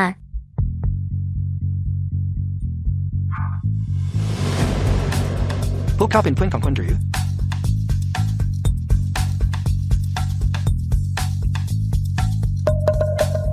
ซียวเฉวียนลูกชายพ่อตามหาลูกมานานกว่า20 ปีแล้วในที่สุดพ่อก็เจอเจ้าแล้วตาแกนี้มาจากไหนกันเขาคือลูกชายของฉันคุณมาตะโกนอะไรที่นี่ปล่อยมือฉันนะตาแกฉันไม่ใช่ลูกชายของคุณจำคนผิดแล้วเจ้าคือลูกชายของพ่อเจ้าชื่อยูซิฟเฉวียน แกพูดบ้าอะไรอยู่เนี่ยไอ้คนแก่บ้า ถ้าแกอยากหาลูกชาย ก็ไปสถานีตำรวจสิ มาทำบ้าอะไรที่นี่ ฉันไม่ได้พูดเลยนะเขาคือลูกชายของฉันจำเขาได้ตั้งแต่แรกเห็นเซียวเฉวียนพ่อตามหาลูกมานานกว่า20 ปีแล้วตาแกฉันบอกคุณแล้วว่าฉันไม่ใช่ลูกชายของคุณจำคนผิดแล้วบริกรวันนี้เป็นงานเลี้ยงวันเกิดของพ่อฉันคุณไปให้คนบ้าคนนี้เข้ามาในนี้ได้อย่างไร เรามาที่นี่เพื่อตามหาญาติคุณหายตัวไปนานกว่า 20 ปีแล้ว และลุงอยู่ตามหาคุณมาตลอด ถูกต้องเข็มที่ตามหาครอบครัวแสดงให้เห็นว่าลูกชายของคุณปู่หยูอยู่ในห้องส่วนตัวนี้ทันทีที่เขาเข้ามาเขาก็จำคุณได้ในแวบแรก เหลวไหลเสี่ยวโฟเป็นลูกชายแท้ๆของฉันเขาจะถูกลักพาตัวไปได้อย่างไร แกมาจากไหนกันแน่ แกเชื่อไหมว่าฉันจะเรียกตำรวจมาจับแก ดูสิว่าตาแกนิสัยอะไรเสื้อผ้าคาดูรีบางทีเขาอาจจะมีปัญหาทางจิต ฉันไม่คิดอย่างนั้น ตาแก่คนนี้เจ้าเลยนะ เขารู้ว่าตอนนี้เสี่ยวฟู่บริหารกลุ่มบริษัทเพิงอยู่ เลยแกล้งทำเป็นญาติ เพื่อหลอกเอาเงิน การหลอกลวงแบบนี้ เคยมีรายงานในทีวีแล้ว คุณกำลังพูดเลยไว้ฉันแค่มาตามหาลูกชายของฉันคุณบอกว่าฉันเป็นลูกชายของคุณหรือคุณมีหลักฐานอะไรไหมเซียวเฉวียนนี่คือของเล่นที่ลูกรักมากที่สุดตอนที่ลูกเป็นเด็กลูกแทบไม่เคยปล่อยมันเลยพ่อเก็บมันไว้กับตัวตลอดมาลูกจำได้ไหมไม่หักชิ้นหนึ่งฉันไม่รู้จักเขาเลยคุณจำคนผิดแล้ว แกได้ยินไหม ลูกชายของฉันไม่รู้จักเขาเลย ของแก ไอโคแทนสัตว์เลยที่นี่ไม่ใช่ที่ที่คุณจะมาสร้างปัญหาใส่หัวไปเซียวเฉวียนลูกมีไฟที่เอวไม่มีทางผิดพลาดแน่นอนฉันมีไฟที่เอวฉันไม่มีไฟอะไรเลยแน่นอนที่ท้องของฉันไม่เคยมีไฟเลยนี่เป็นไปไม่ได้นี่ฉันบอกคุณแล้วว่าเขาไม่ใช่ลูกชายของคุณก่อนที่ฉันจะหมดความอดทนเอาไปจากที่นี่ซะ เดี๋ยว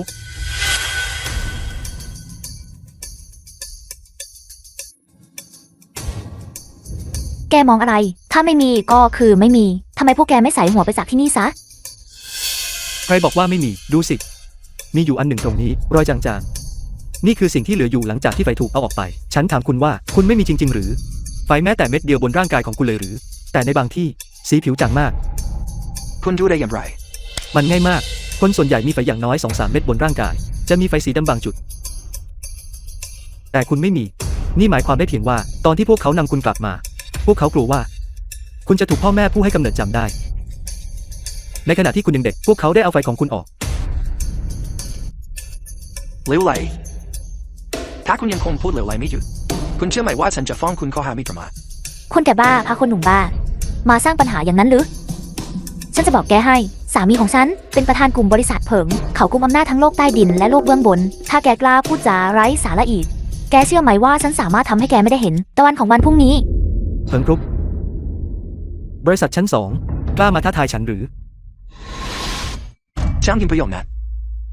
กลุ่มบริษัททงเป็นหนึ่งใน50 บริษัทใหญ่ชั้นนำของสู้เฉินแล้วคุณเป็นใครกันแน่ถึงได้มาชี้หน้าสำคัญที่นี่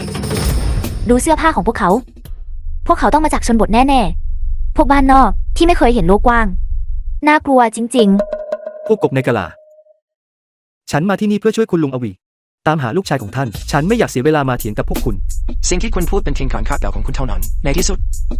คุณก็ยังไม่มีหลักฐานเซียวเฉวียนลองคิดดูสิเมื่อก่อนพ่อเคยพาเจ้าไปที่ต้นไม้ใหญ่เสมอเข้าประตูบ้านเราเพื่อปั่นชิงช้าพ่อยังเคยซื้อขนมให้เจ้าด้วยเจ้าชอบนั่งบนจักรยานของพ่อแล้วร้องเพลงเจ้ายังจำเรื่องพวกนี้ได้ไหมคุณจำคนผิดแล้วเรื่องทั้งหมดที่คุณพูดมาฉันจำอะไรไม่ได้เลย ถูกต้อง ตอนที่เขาถูกลักพาตัวไป เขายังเด็กเกินไป เขายังไม่มีความทรงจำมิฉะนั้น ให้พวกเขาตรวจ DNA พิสูจน์ความเป็นพ่อลูก ไม่ลูกชายของฉันมีฐานะสูงส่งถ้าใครก็ได้ มาอ้างว่าเป็นญาติแล้วเราต้องตรวจ DNA ให้ทุกคน เขาจะเสียหน้าแค่ไหน ใช่เลย ไม่ใช่แค่คนจนทั่วไป จะมาอ้างว่าเป็นญาติกับครอบครัวเราได้ เลิกฝันไปเลย ไม่ต้องตรวจ DNA ก็ได้ ตราบใดที่อวีเสี่ยวฉวนจำเรื่องราวในวัยเด็กของเขาได้ ก็เพียงพอแล้ว พี่เสี่ยวอวี คุณมีทางออก แน่นอน อย่าลืมนะว่าฉันเป็นนักประดิษฐ์ พวกคุณทุกคน รอสักครู่ ยินดีต้อนรับสู่เทคมอน โปรดระบุเทคโนโลยีที่คุณต้องการ ฉันต้องการสิ่งของที่สามารถปลุกความทรงจำในวัยเด็กได้ ได้รับแล้วดึงข้อมูลสำเร็จ หมวดความทรงจำต้องใช้5แต้มวัสดุในการแลกเปลี่ยน ผ่านสัญญาณคลื่นสมองสามารถดึง ความทรงจำที่ถูกเปลี่ยนแปลงหรือลบไปในสมองของมนุษย์ พร้อมทั้งสามารถค้นหา ความทรงจำที่ฝังลึกอยู่ในสมอง ด้วยสิ่งนี้ทุกคนสามารถมีความจำแบบภาพถ่ายได้ สามี เด็กคนนั้นคงไม่มีทางออกจอลิงหรอกใช่ไหมคะ พวกคนจนไม่กี่คน จะมีทางออกอะไรได้ ไม่ต้องห่วง สวมสิ่งนี้ซะแล้วคุณจะสามารถเรียกคืนความทรงจำในวัยเด็กของคุณได้ ไม่ ใครจะรู้ว่าของสิ่งนี้ทำอะไรได้บ้าง ถ้ามันอันตรายล่ะ เกิดอะไรขึ้น รู้สึกผิดหรือ แก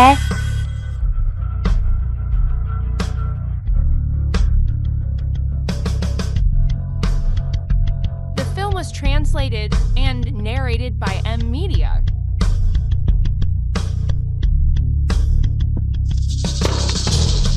เพราะผมจำได้ทุกอย่าง ดี เป็นไปไม่ได้ เป็นไปไม่ได้อย่างแน่นอน ลูก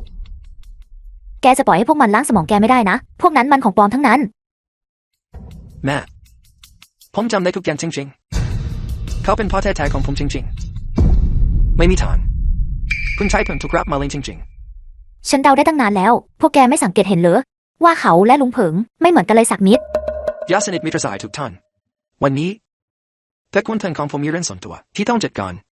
นาเลนจะสิ้นสุดลงตรงนี้เชิญ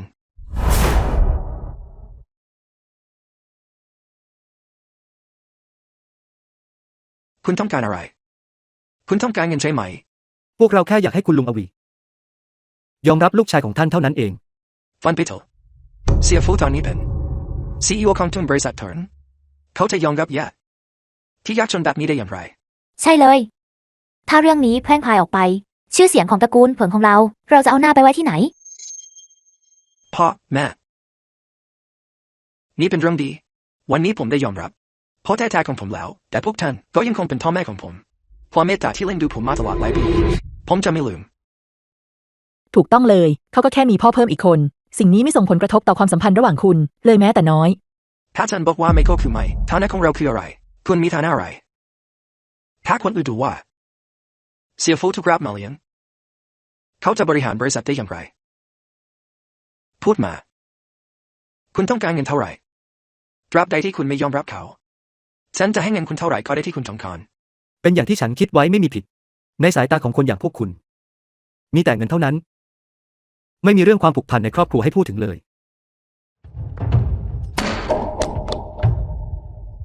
ความผูกพันทางครอบครัวหรือ The ความผู film กพัน was ทางครอบครัวเลี้ยงคุณได้ไหม translated and narrated ถ้า by คุณคง M ได้เสียฟูจ Media. ริงๆก็อย่ารับเขาเป็นลูกเลย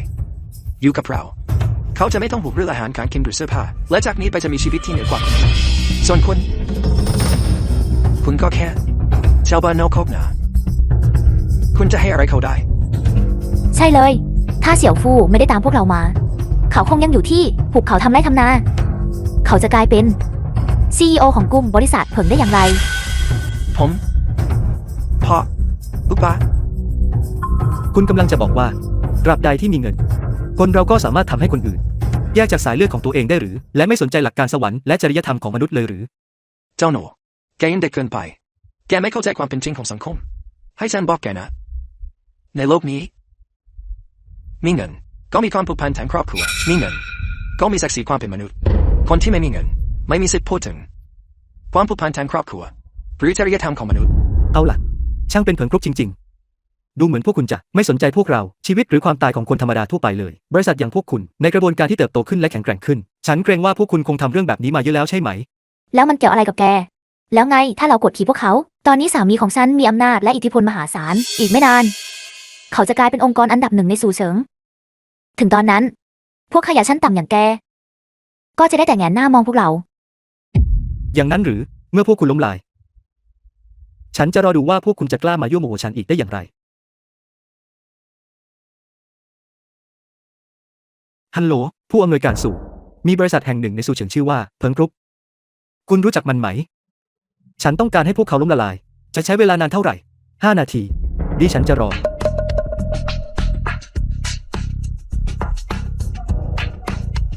คุณนี่มันน่าเสียดายจริงๆเลยนะพวกคนจนอย่างคุณได้แต่ปลอบใจตัวเองในจินตนาการของตัวเอง แค่โทรศัพท์ครั้งเดียว แล้วแกจะทำให้เราล้มละลายได้ใน5 นาทีหรือ แกก็เหมือนกับตาแกคนนั้นแหละ คงจะป่วยหนักมากใช่ไหม อย่างนั้นหรือไม่ว่าจะเป็นเรื่องจริงหรือไม่ คุณก็จะรู้ในไม่ช้า เอาล่ะฉันอยากจะเห็นว่าแกจะทำให้ฉันล้มละลายได้อย่างไรเกิดอะไรขึ้นท่านประธานเยลแล้วครับหุ้นของเรากำลังถูกโจมตีคุณมาอะไรนะหุ้นของเรากำลังดิ่งลงและมีสายโทรศัพท์จากคู่ค้าเข้ามาตลอดต้องการยกเลิกความร่วมมือเราควรทำอย่างไรดีครับเป็นไปไม่ได้เพราะกับบริษัทของเราล้มละลายแล้วและธนาคารก็กำลังรีดให้เราชำระหนี้50 ล้าน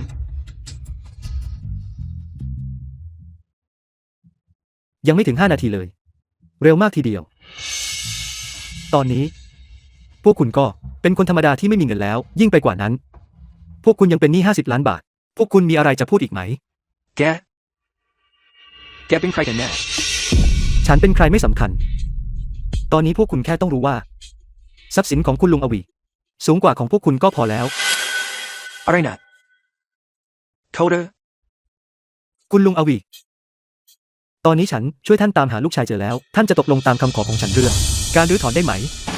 ใช่ ดี ถ้าอย่างนั้นตามข้อตกลงการรื้อถอน ท่านจะได้รับอพาร์ตเมนต์1 ห้อง ขนาด150 ตารางเมตร และเงินชดเชยการรื้อถอน50 ล้านบาท 50 ล้าน ตามที่พวกคุณพูดว่า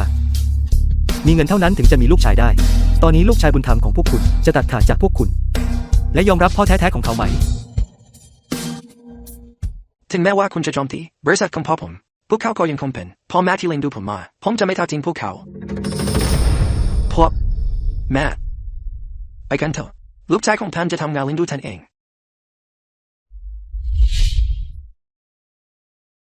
ข้าขอโทษข้ารู้ว่าข้าผิดไปแล้วได้พูดไปพวกเราไปเถอะ คุณลุงอวีท่านคิดว่าพวกเราควรทำอย่างไรดี ข้าก็ไม่รู้จะทำอย่างไรดีข้าแค่อยากจะยอมรับลูกชายของข้าส่วนเรื่องอื่นๆเจ้าเป็นคนตัดสินใจ เอาล่ะ ถ้าอย่างนั้นก็แบบนี้ ข้อแรกคุณลุงอวีและลูกชายของท่านจะยอมรับซึ่งกันและกัน พวกคุณจะต้องไม่ขัดขวางเรื่องนี้ไม่ว่าด้วยวิธีใดก็ตาม ยิ่งไปกว่านั้นเพิงฟู่จะต้องเปลี่ยนกลับไปใช้ชื่อในวัยเด็กของเขาคืออวีเสี่ยวฉวน ข้อ 2 นับจากนี้เป็นต้นไปอวีเสี่ยวฉวนสามารถใช้ชีวิตในแบบที่เขาต้องการได้ ฉันจะไม่เข้าไปยุ่งเกี่ยว อย่างไรก็ตาม คุณจะต้องกลับมาทุกสัปดาห์ เพื่อเยี่ยมคุณลุงอวี1 ครั้ง หากเงื่อนไข2 ข้อนี้ พวกคุณทุกคนตกลง ฉันก็จะหยุดการโจมตีบริษัทตระกูลเพิงของพวกคุณ ดีการยอมรับเขาน่าไม่มีปัญหาแต่การเป็นนามสกุล พ่อของเขาคือคุณลุงอวีเขาก็ใช้นามสกุลของพ่อเขา มีปัญหาอะไรหรือ ถ้าอย่างนั้นทำไมไม่ลองฟังความคิดของเสี่ยวเฉวียน เองดูล่ะ พวกเจ้าทุกคนคือครอบครัวของข้าอย่างไรก็ตามเชื่อเพันฟูข้าก็คุ้มเคยแล้วดีแล้วที่เจอเด็กส่วนเรื่องที่เขาจะถูกเรียกว่าอะไรลูกเต๋อเจ้าโตแล้วเจ้าตัดสินใจเองเถอะ ขอแสดงความยินดีด้วยครับคุณปู่หยูไม่เพียงแต่คุณจะพบลูกชายของคุณแล้ว แต่คุณยังได้รับค่าชดเชยการรื้อถอนอีกด้วย นี่ถือเป็นโชค2 ชั้นเลยทีเดียว พร2 เท่า